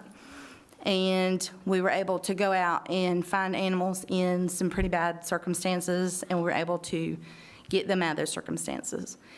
Then we used that puppy mill bust to talk a second puppy mill person into going out of business for fear that that would happen to them. So we were able to get a lot of dogs out of bad situations and hopefully educate these people into the proper care of the animals and hopefully not into doing this mass breeding. Next thing is we started getting donations of Cranda dog beds and cat beds. Our dogs were having to lay on the concrete floors with just blankies. So now we have these nice beds that the public has generously donated to us, and our dogs and cats just love them. They're able to elevate them up off the floor. They're not getting pressure sores if they're an elderly animal or a skinny animal. They're comfortable. It's warmer for them during the winter. And it looks more comfortable for them too, for the public to see. Another big part of last year, we were showcased as part of the North Carolina Rural Shelter Project. The Humane Society of the United States picked 7 shelters in the state of North Carolina to showcase. And they brought a professional photographer down. She spent a few hours one day taking some photos around our shelter, as she did with other shelters. And they did an art exhibit in Raleigh. And then later in the year, they did another one in Asheville. And that kind of highlighted the problem with rural shelters and, you know, the limitations we face. And it also garnered some financial support, and we've started seeing some donations rolling in from that. Another thing that we kind of were excited about was this billboard was actually up at the Super Bowl, right outside the Super Bowl, and the picture on it is from our puppy mill bust. So we were kind of excited about that, you know, a little bit of fame there. And the Humane Society of the United States put that all over the Facebook and everywhere. Earlier this year, we had sent some puppies out to a rescue, and a couple of those puppies were picked for the Puppy Bowl. Every year with the Super Bowl, Animal Planet puts on the Puppy Bowl. And so they had picked a couple animals from, I'm sure they get applications for thousands. They had picked 2 of ours to go on the press circuit, and they got to go like to Good Morning America and ESPN and stuff, and kind of highlight the shelter puppies, you know, and shelter animals plight. This year, we also rolled out our Facebook page. We've had a lot of support with that. We were able to get the word out about our animals better, because I think everybody's going to that trend of following Facebook pages, and we've had a lot of people want to adopt animals and come to adopt off of what they've seen on Facebook. So we're pretty proud of that as well. And just recently, we were able to roll out our new redesign of our website. We've made it more comprehensive. It's got more information for pet owners. It's got more information about what we do with the shelter as well, and they can also go on there and look at our adoptable animals as well too. And something else we added to that was we added a lost and found reporting page to where people now can go on there and report that they've lost a dog or found a dog. Hopefully it's the lost dog more than anything, because if it's found, we hope they'll turn it in at the shelter. But they can report that they've lost their dog. And then people in the community, when they find a dog, can go on there and look and say, is this dog on here? You know, maybe they can find the owner themselves. Another thing we've started just this year, just recently, was we've begun microchipping all dog and cat adoptions before they leave the shelter. This is going to help us tremendously in knowing when we pick that animal up later on, if it's gotten away as a stray, then we're able to get it back home and not have it to enter the shelter and have to take up resources in the shelter. Another thing we did this year was we had an organizational meeting with the Animal Control Advisory Board. Commissioner Mayberry is on that as well. And just kind of setting that up for when we have an issue that we need to bring before them. Such as, you know, any kind of issues with a potentially dangerous dog or anything else like that. And then last but least, this next few slides is just some examples of our before creatures on the left and then their happy homes on the right. And we hope that all of the animals that enter our shelter, this is what we would love to see for them, is for them to be able to go home. Like, for example, this is Cookie on the left here. She came to the shelter. And then these next 2 pictures are Cookie's little girl that she just loves, that she sleeps with every day. And that's what we love to see. And then the last shelter, this kind of epitomizes what we just absolutely adore. Capone here was brought to the shelter. On the left, you can see in rough shape. And on the right, you can see he's very chunky and fat, very good looking, and now is in his happy little home with his mommy that's a U.S. Marshal. So what we strive for is to keep the public safe and happy and to do the same for the animals. Thank you. I think one of the greatest things that we're seeing coming out of the animal shelter is the fact that the adoption and the finding homes for the animals instead of being able to, and instead of euthanizing them. Yeah. I think you've done an outstanding job, and I do not hear anything.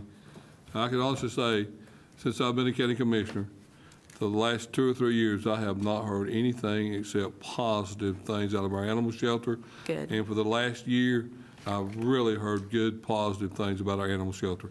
And at one time, there was quite a bit of negativism. And it's really nice to hear the positive and see the positive thing happen. And when you're sitting there watching the news and all of a sudden you say, came from Alexander County, I'm like, do what? You know, but I that was know. neat, so. Yeah. You all are doing an outstanding job, and we appreciate the commitment you made to the animals you. of Alexander County.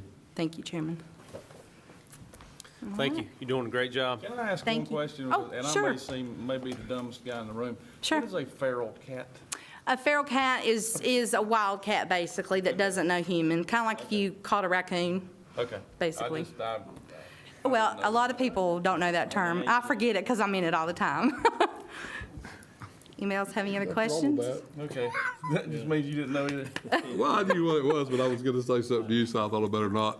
So anyway, I'll tell you afterwards, though. Don't let me forget. You know. All righty. Anything else? Mr. Chairman, can I Yes. say something? You know, a lot of what you've seen tonight are I guess, the different activities or programs that we have at our animal shelter and with animal control. We have come so far. Yes. We are so much better organized to provide a good service to citizens. We are handling the public very professionally. You just can't say enough good things. We talk to other shelters in the area. There's good relationships with other shelters in our other county shelters. And Jennifer's a big part of that. She's done a great job for us. We're very lucky to have her. And we've got good staff people that work closely. Thomas does a great job. I better not say that, but he'll get the big head.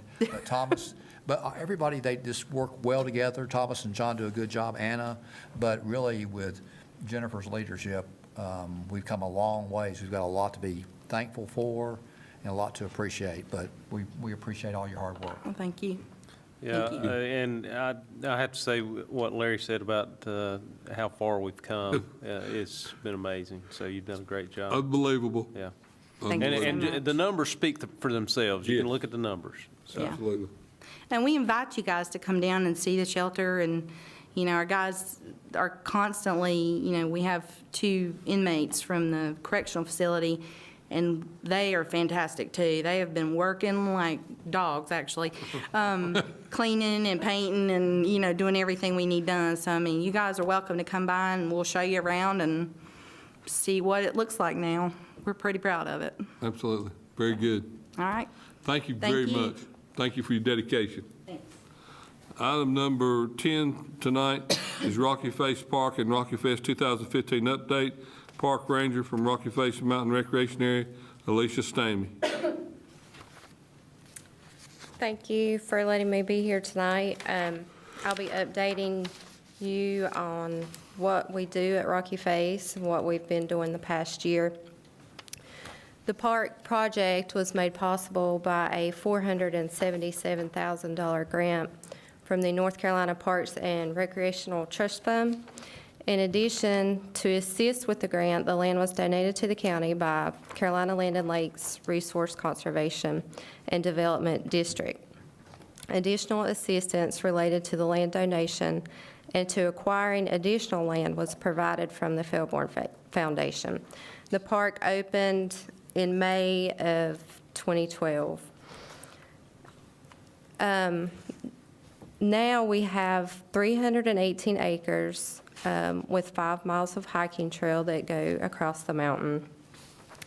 Our hours vary seasonally. Right now, we're open 8 a.m. to 8 p.m., 7 days a week. We're only closed 5 days a year. And usually weekends are our busiest times. Spring, fall, and winter sometimes are our busiest times. Climbing has really become a popular sport, more popular than I ever dreamed. Our climbing season at Rocky Face usually begins around September and lasts all fall, all winter until April. Now, currently, we have 58 rock climbing routes, and those are the routes that you can see that are going up the side of the rock. In March 2015 alone, of course, we have our individual climbers that come climb, like family members, but we also have organized groups that come and climb as well, like colleges, Boy Scout groups, commercial guide climbers. They come to Rocky Face and they teach a class. So just in March 2015 alone, we had visits from Warren Wilson College, ASU, UNC, NC State, Mountain Alliance, which is a nonprofit group, and several Boy Scout groups from as far away as South Carolina.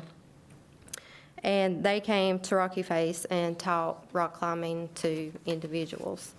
And organized group climbing fees are $45. So when those organized groups come to Rocky Face to teach a class, they pay the $45 fee to us.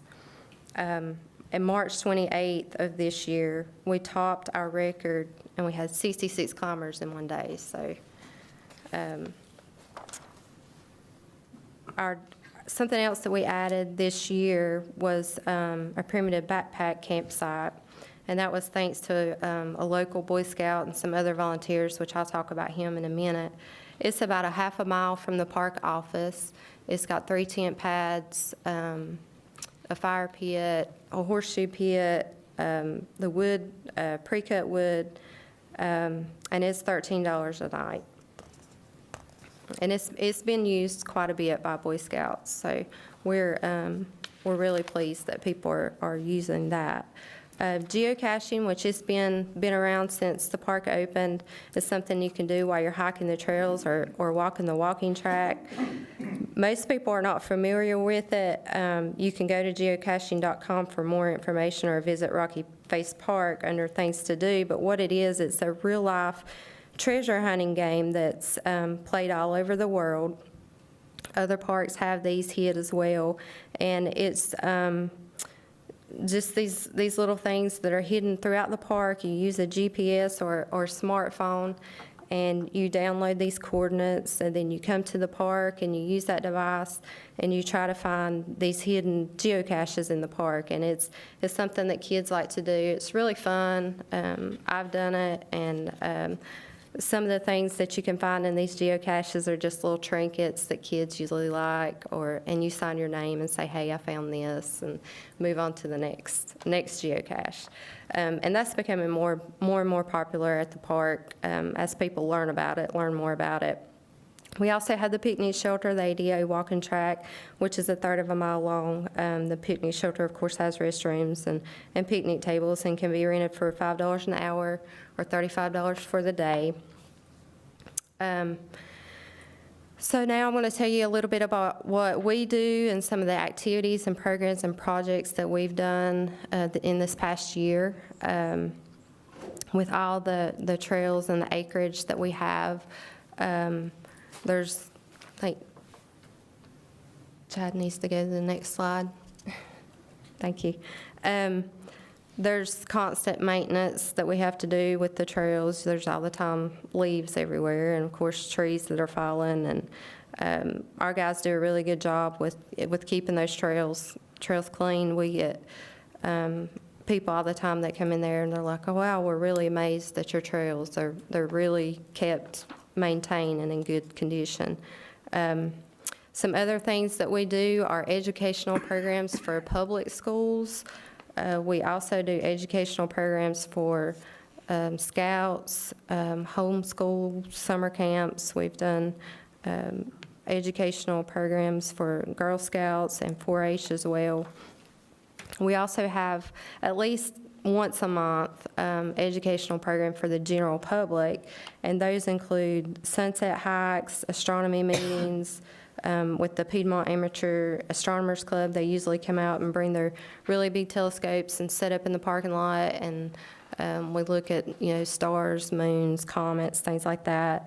We also have history programs that we do and wildlife programs like frogs, things like that for kids. They really seem to enjoy learning about that. We also became an official hawk watch station for the North American Hawk Migration Association. And what that is, in September and October, hawks begin migrating. And we have these volunteers that come, they come to the top of the mountain. They count the species of hawks that they see and the numbers, and they report those to a database. And this Hawk Watch, the North American Hawk Migration Association, compiles all that data, and they're able to see, scientific data about when hawks are migrating and their numbers and things like that. But there are sites all over the United States. There are sites in Canada and Mexico. But the sites that are in North Carolina are Rocky Face, Grandfather Mountain, Pilot Mountain, Mount Pisgah, and some others towards the coast. So we're proud that we're a part of that now. We also host a lot of emergency training at the park. I don't know if you guys have been out when NC Hart comes out with their Black Hawk helicopters and they do rescue training on the side of the mountain, but it's really something to see if you've never seen it. And they usually do that once or twice a year. CVCC, their paramedic class, has came out and did training. The Sheriff's Department, the North Carolina Department of Corrections, the Alexander County Rescue Squad. It's really a good place for them to get the training that they need for emergency situations. Some past Eagle Scout and volunteer projects that we've done this past year was Alexander County resident Daniel Holkin. He completed his Eagle Scout project. He installed 5 benches along the trails. Then we had Sop Lumber donated some materials, and a picnic table, 3 picnic tables actually, were built by Scott Payne Construction, and Todd Payne and Scott, they spent like 3 days trying to get the picnic tables to the top of the mountain, and it was really, really something really difficult, but they made it, so they're up there for everybody to enjoy and take a break once they get to the top. Jacob Burke, he is also an Alexander County resident. He completed his Eagle Scout project at the park by making the primitive campsite area. We also had some volunteers help him a little bit on that. March 22nd, we had a big volunteer day. It's Rocky Face Park, Adopt a Crag, and most everyone that came out were rock climbers, but we had a lot of community people came out, and we had picnic tables built. They cleaned up trash and picked up glass, which is never going to end, and built the woodshed at the campsite. So we had a really good turnout for that, and it was a great success.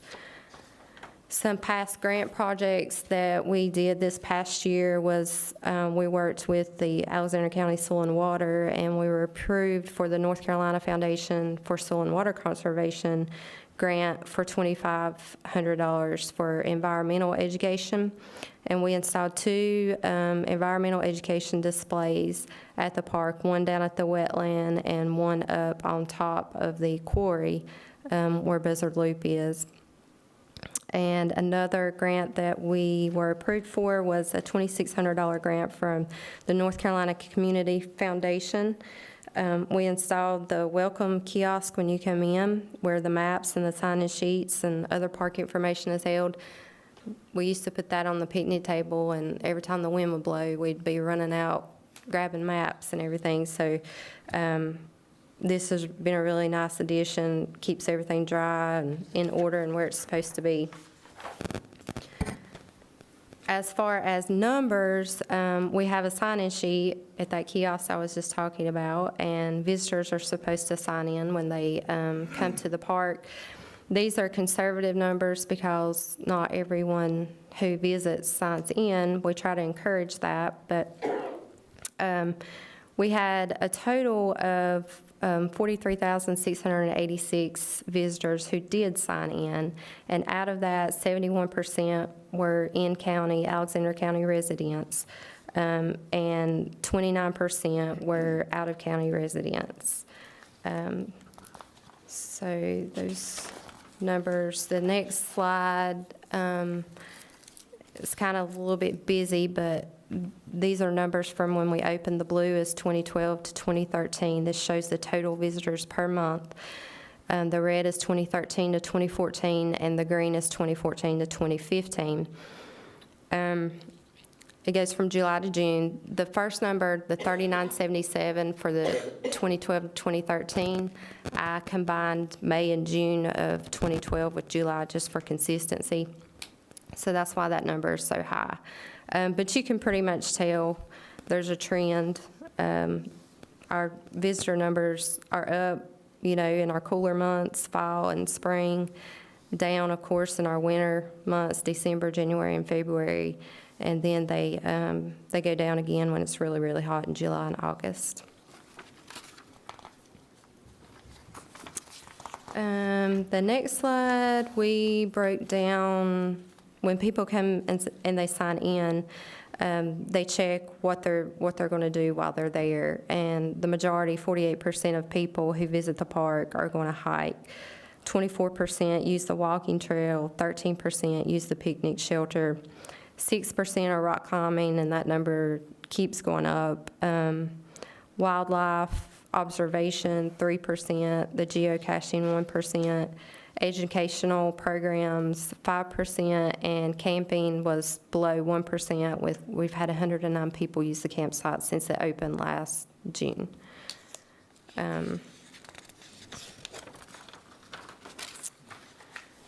And right now, we are working on a part of, a part of grant that was approved in 2013. The completion deadline is October 2016, and it was a 50% match.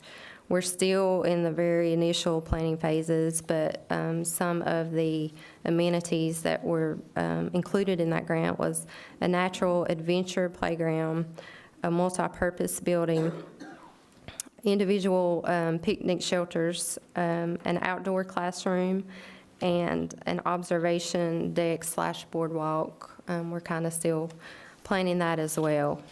So we're excited about that, and hopefully that'll be getting started very soon.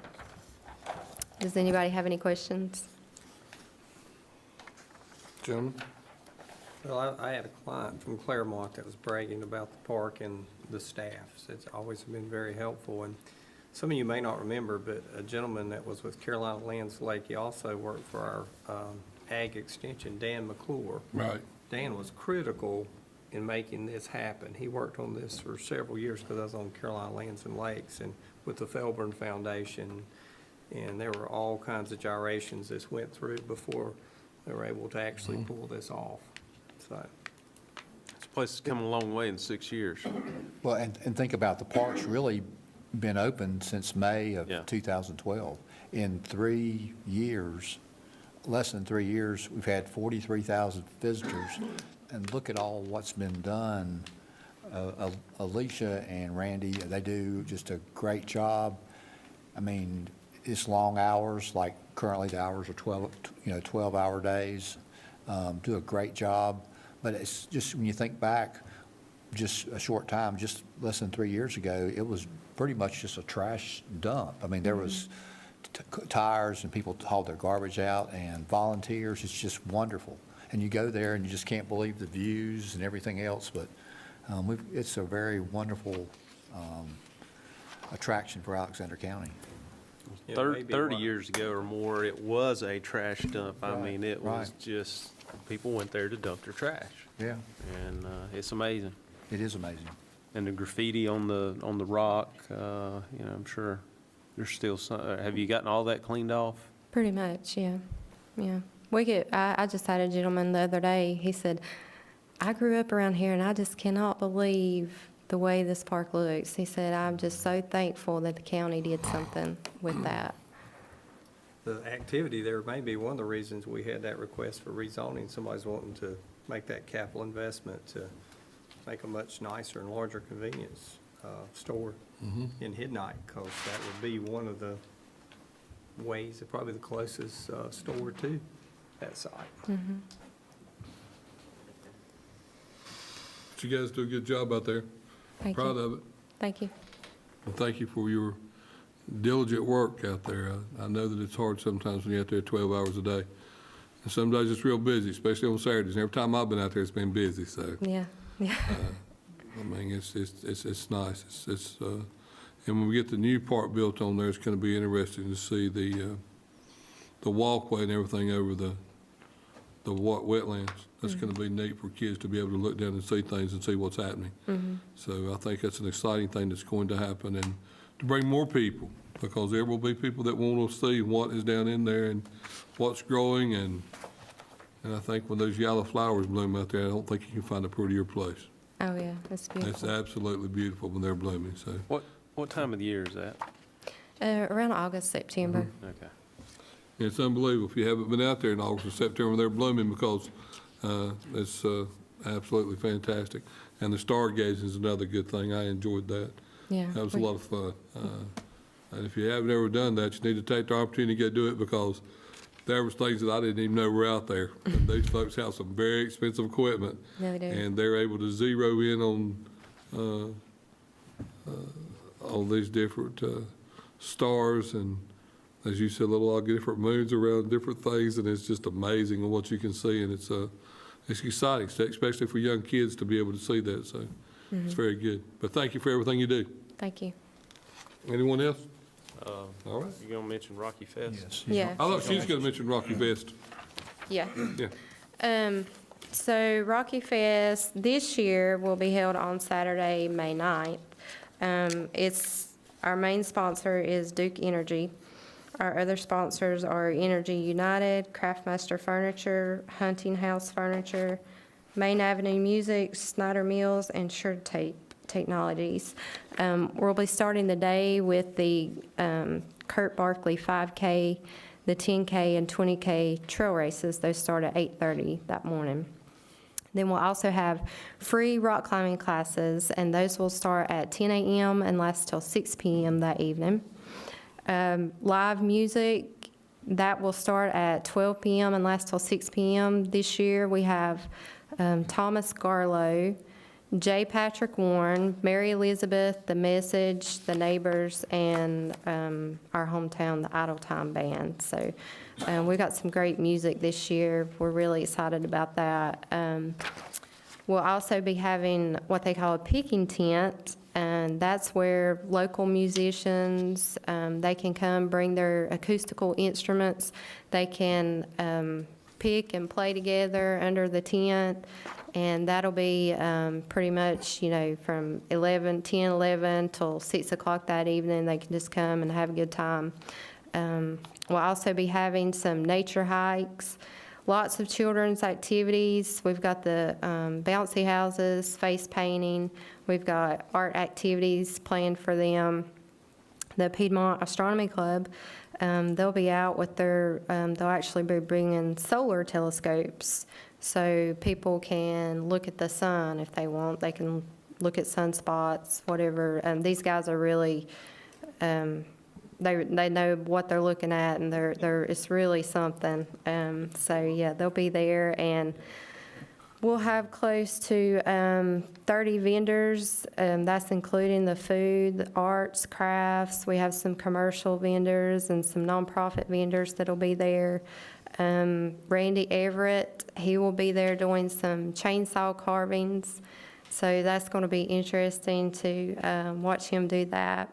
The North Carolina Wildlife Commission, they will be bringing what they call a sensory safari, and it's a big long trailer that people can walk in. They have furs and animal mounts and all kinds of information about native North Carolina wildlife, and there'll be officers there to educate people about the wildlife in North Carolina. So we have, it's going to be a really great event. Hopefully the weather will be good, and you guys come out May 9th. It's going to be fun. Is it 10 to 6? The music starts at 12. Okay. The music Started about 8:30. Yeah. It's a 5K. Yes. Races start at 8:30. The rock climbing starts at 10. And the music starts at 12. And you can still use some volunteers. I think I seen an email Oh, today. yes. They're saying that we need all kinds of type of volunteers to help in the morning start the race at different points to direct.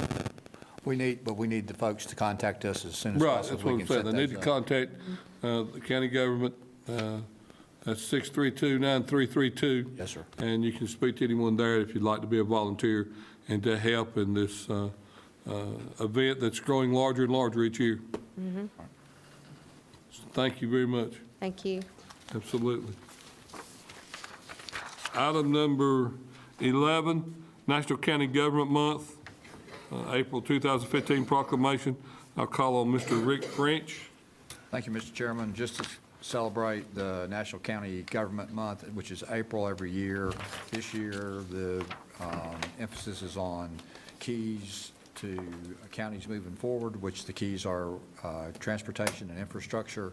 You have a resolution in your packet, and for sake of time, you want to just approve that. What that does is highlights a number of things that counties are involved in, such as building infrastructure. I don't want to say maintaining roads, but bridges and providing health care, administering justice, keeping communities safe, running elections, managing solid waste, keeping records, and much more. One of the reasons we wanted to bring two departments here tonight was show you other things that are done in county government, and you have a resolution enclosed. So I'd like to recommend you approve that. We'll move on to the next thing after the approval. I'll entertain a motion at this time, gentlemen. I move to approve the resolution, National County Government Month, April 2015, counties moving forward. Motion's made. Is there a second? Second. Motion's made and seconded. Is there any discussion?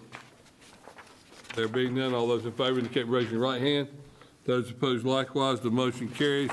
Item number 12 on the agenda tonight, draft resolution approving the Alexander County School Systems for the request. Mr. Rick French, County Manager. Thank you, Mr. Chairman. Jamie has, our clerk, Jamie Starnes, has passed out information, an updated resolution approving the amount to be spent by Alexander County School System for the acquisition of real property for school purposes. Our attorney, Larissa Erkman, drew this up. The resolution reads, whereas Alexander County School System proposes to acquire 2 parcels of land adjacent to Sugarloaf Elementary School for purposes of capital improvements at the school site.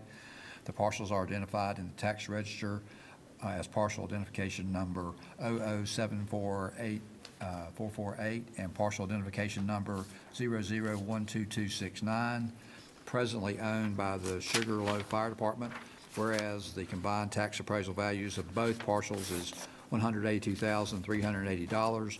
The School Budget and Fiscal Control Act 115C-426F provides no contract for purchase of a site shall be executed, nor any funds expended therefore without the approval of the Board of County Commissioners as to the amount to be spent for the site. This resolution provides formal board approval of the amount to be spent by Alexander County School System for the acquisition of real property for school purposes as required by Statute 115C 426F. Be it therefore resolved by the Board of Commissioners of Alexander County, North Carolina as follows. The Alexander Board of Commissioners hereby approves an amount to be spent for the acquisition of the aforementioned parcels of real property for school site purposes, and such amount shall not be in excess of $175,000 adopted this 13th day of April 2015. Gentlemen, you've heard the resolution. I'd accept a motion at this time to approve. Mr. Chairman, I move to approve the resolution approving the amount to be spent by Alexander County School System for the acquisition of real property in the amount of $175,000. Motion made. Is there a second? Second. Motion's made second. Is there any discussion? Just to be clear, it's the amount shall not be in excess of $175,000. Not in excess of, that's correct. Not in excess of $175,000. Not in excess of, that is correct. Any other discussion? All those in favor, you can take raise your right hand. Those opposed likewise, the motion carries. Thank you, Mr. French. Thank you, sir. Item number 13, board appointments and reappointments. Mr. French. Thank you, Mr. Chairman. Voluntary Agricultural District Advisory Board, Farmland Preservation, reappoint Eugene White and Tim Glass for 3 years. Town of Taylorsville Board of Adjustments, reappoint Sally Hardis, 3 years. Council on Aging, reappoint Angel Barnes, Angela Johnson, Janet Johnson, Sally Goodnight, 3 years, tax administrator, tax assessor. Reappoint Guy Curley as tax administrator, collector for 4 years, Doug Fox as tax assessor for 4 years, and there's also a listing of vacancies. I entertain a motion to approve. Mr. Chairman, I move to approve the board appointments as listed. Second. Motion made, second. Is there any discussion? There being none, all those in favor indicate by raising your right hand. Those opposed likewise, the motion carries. Thank you very much. Item number 14, budget ordinance amendments number 32 through 40. Mr. French. Thank you again, Mr. Chairman.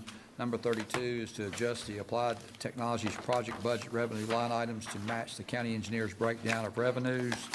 Budget amendment number 33 is to increase administration department's group insurance budget due to an incorrect estimate for fiscal year 2015, to increase health department budget for additional WIC state monies, to increase the medical examiner's budget for estimated expenses through June 30, 2015, to increase the recreation budget for anticipated sponsor revenue from Academy Sports in exchange for displaying banners provided by Academy Sports at the county's recreation sports fields, and to decrease TECS program revenue estimate to match the state's contract with the county to provide substance abuse services for high-risk, high-need offenders.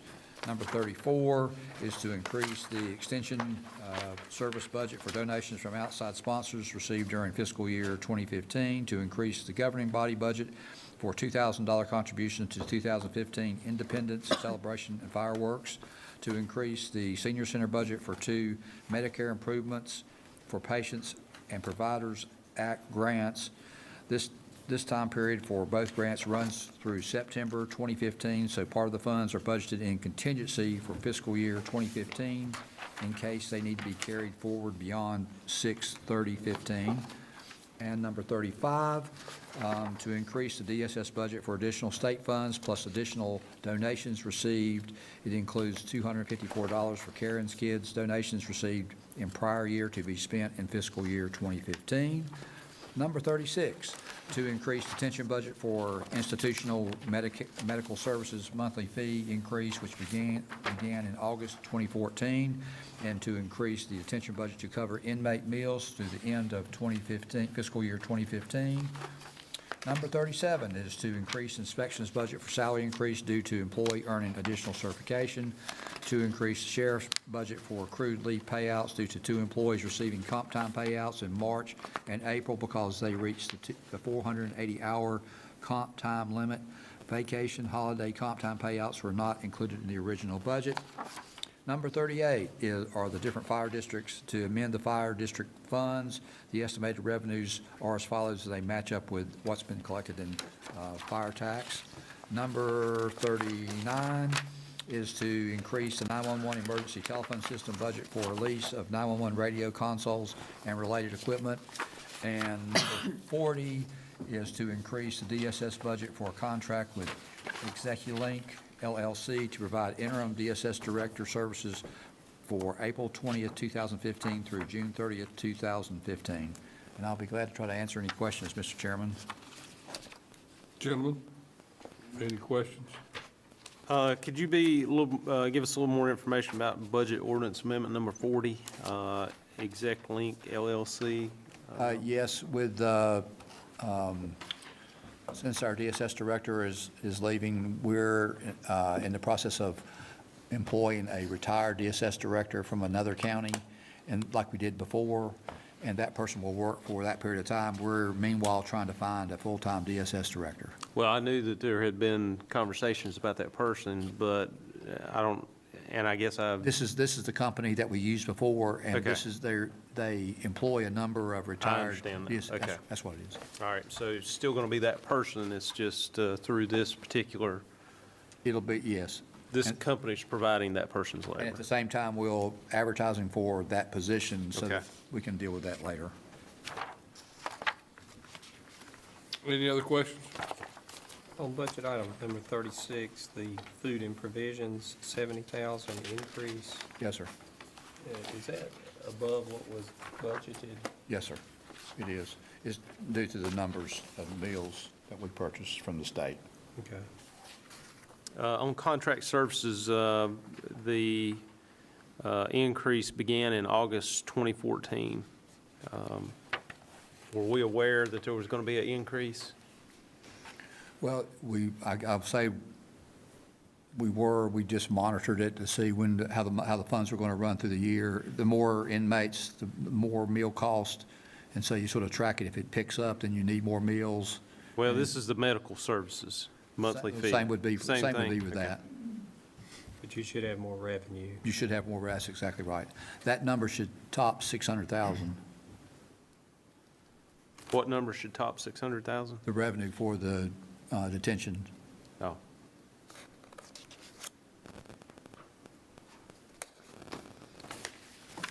Any other questions? Entertain a motion? Move to approve budget ordinance amendments number 32 through number 40. Motion is made. Is there a second?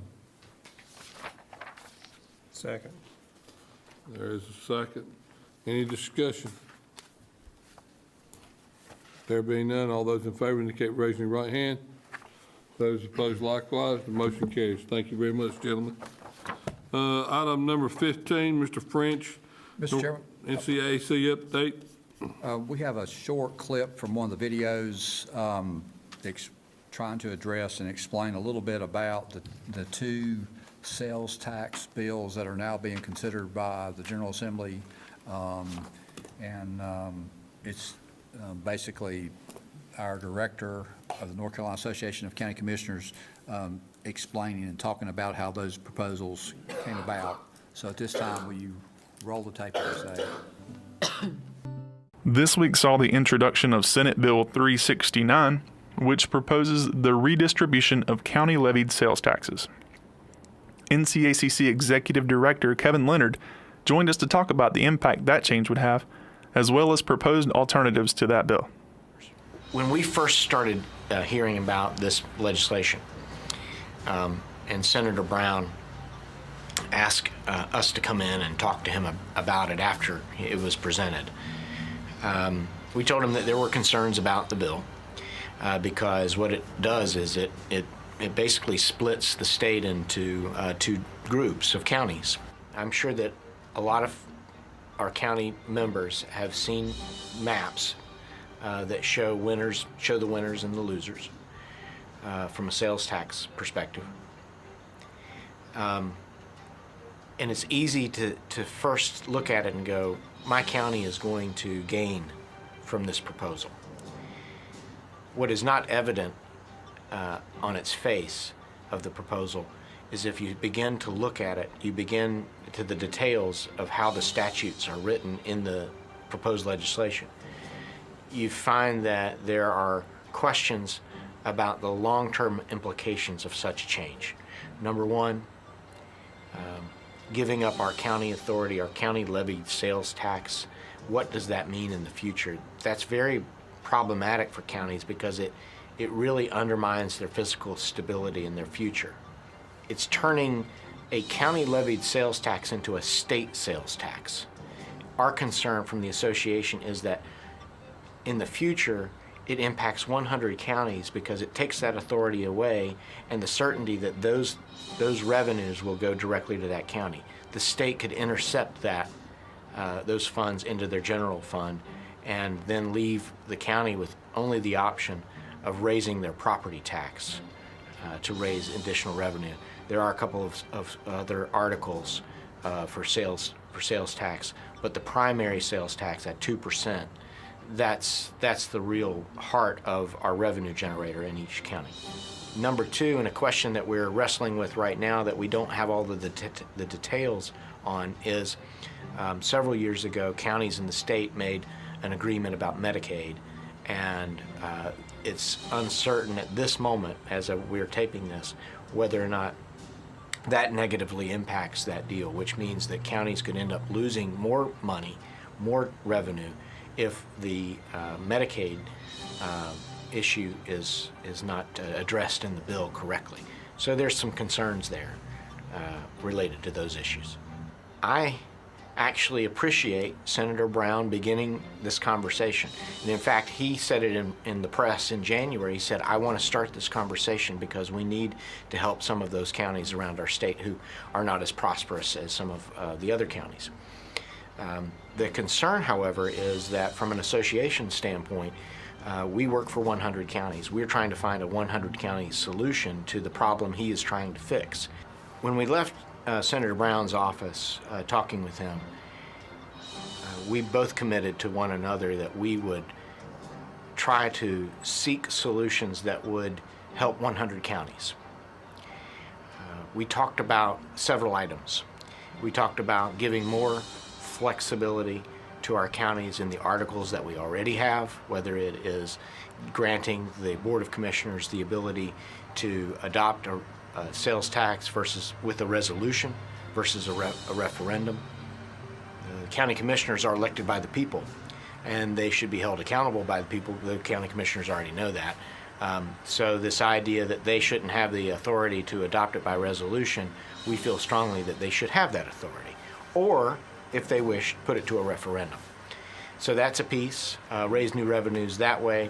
There's also some conversations going on about restructuring the lottery, increasing the lottery funds that are to go to counties related to school construction. Also statutory requirements that have counties obligated to set aside certain amounts of money for school capital construction. Some of those laws on the books seem somewhat antiquated, but giving more flexibility to those counties to use those funds either for capital construction, operations, or general fund is another way to think about doing that. Today we're taping this on in the end of March. We are relatively early in the legislative session. The proposal was just issued by Senator Brown this week. Today, in fact, another proposal was filed as a new piece of legislation by Senator Bob Rucho, which has a whole other type of format to restructure taxes in the state of North Carolina. They're basically competing proposals coming out of the Senate. The House, we understand, is working on a piece of legislation that would restructure and give better options to our counties. All that to say, we've got a long way to go with the legislature, the legislative time frame. They work up traditionally to right up to the end of June, working on a budget. So I suspect that this is an issue we will be discussing for a very long time on into the summer. And that's the latest on those two bills. The Senate Bill 369 is called the Sales Tax Fairness Act, and that was the first sales tax bill that was discussed. The second is Senate Bill 608, simple and fair formula for sales tax. Both the 608 has a hold harmless provision along with some other things. I think a key thing, two key things to remember, and one thing that was not mentioned in the video was that the effective dates on these is transitioned over 3 years, starting in January of 2016. But again, thinking that we really don't get but 3 months revenue because our sales taxes run 3 months behind. So you're really talking about a quarter of next fiscal year.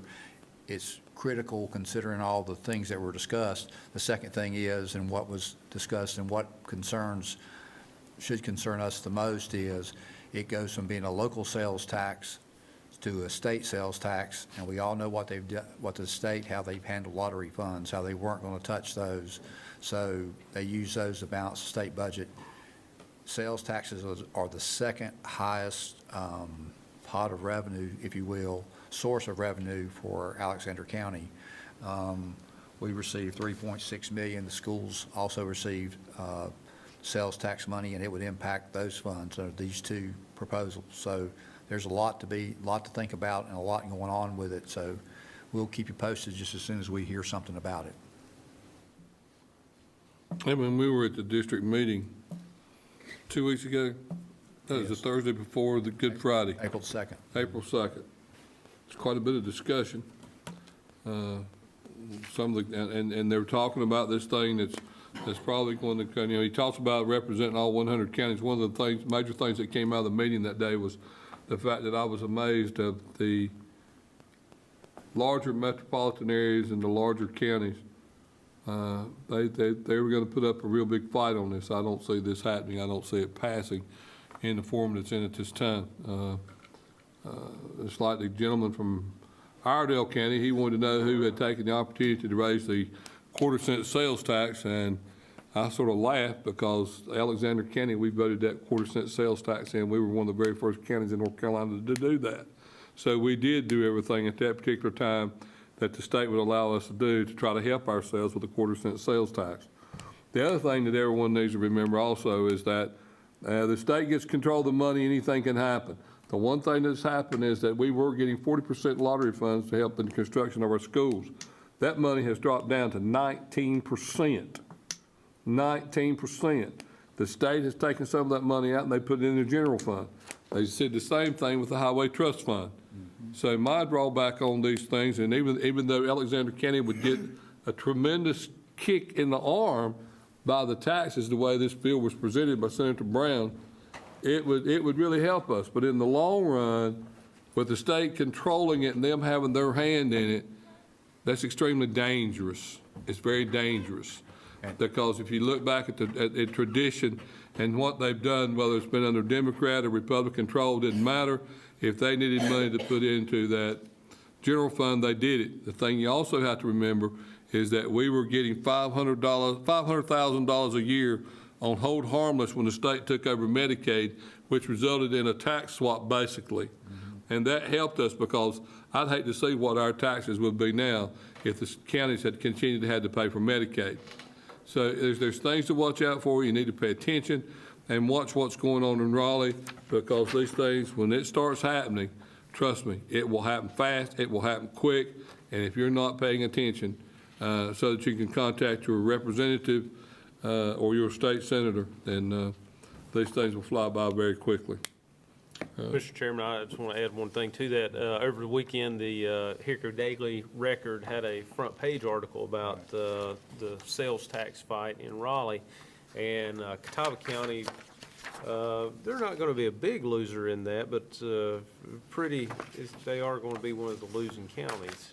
Right. So I think they're going to put up a huge fight to make sure this doesn't happen. And one thing, the hold harmless is being phased out. Right. So that's another, I guess, piece of the puzzle. Another piece of the puzzle. There's a lot of questions, and there's a lot of questions, and then I think most of you probably got a letter from Senator Brown.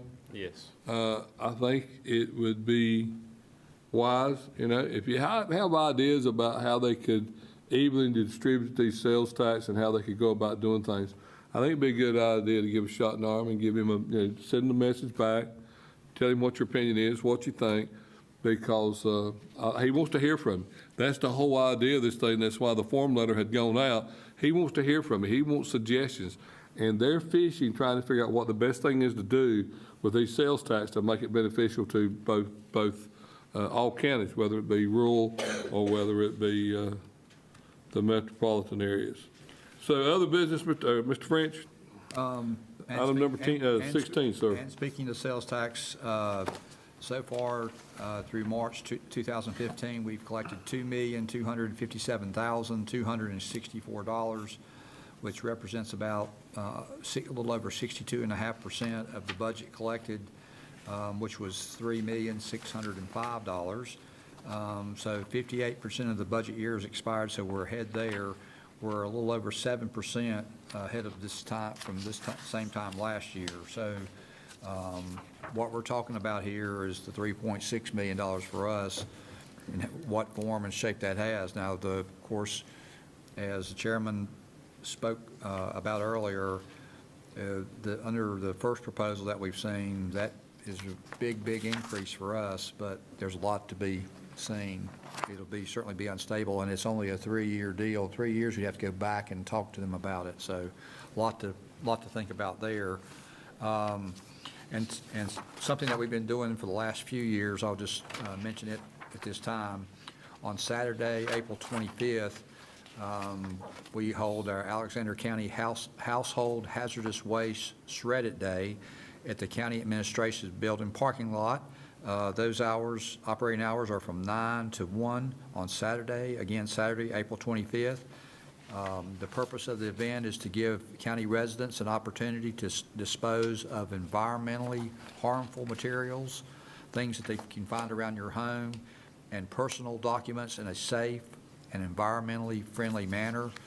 Some of the things that are taken at that time on that Saturday are household cleaners, paint products, pesticides, fluorescent bulbs, electronics, kerosene, household batteries, propane gas cylinders, and any type of personal documents for shredding. The material will be shredded on site right in front of you. So again, this is free of charge. And again, this is our Household Hazardous Waste and Shred-It Day, Saturday, April 25th, at the County Administration Building parking lot. The event is sponsored by Alexander County Government, Alexander County Cooperative Extension Service, and the United States Department of Agriculture. For more information about that day, or if you have questions, call 632-1101. That is the Alexander County Solid Waste and Recycling Department. That's 632-1101, or the Cooperative Extension Office, 632-4451. So 632-4451. And I have some other information there, and we've talked about some dates in the budget process. One thing we'd like to recommend is that a budget work session be scheduled for April the 20th. That budget work session will be at the County Administration Building at 6 o'clock downstairs.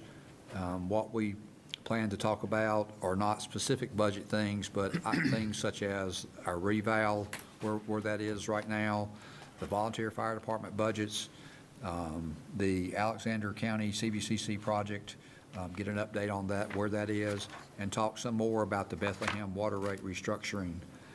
But again, will be next Monday at the County Administration Building at 6 o'clock. And I believe I need a motion to add that meeting to the list of meetings that we have. Yes, sir, that's correct.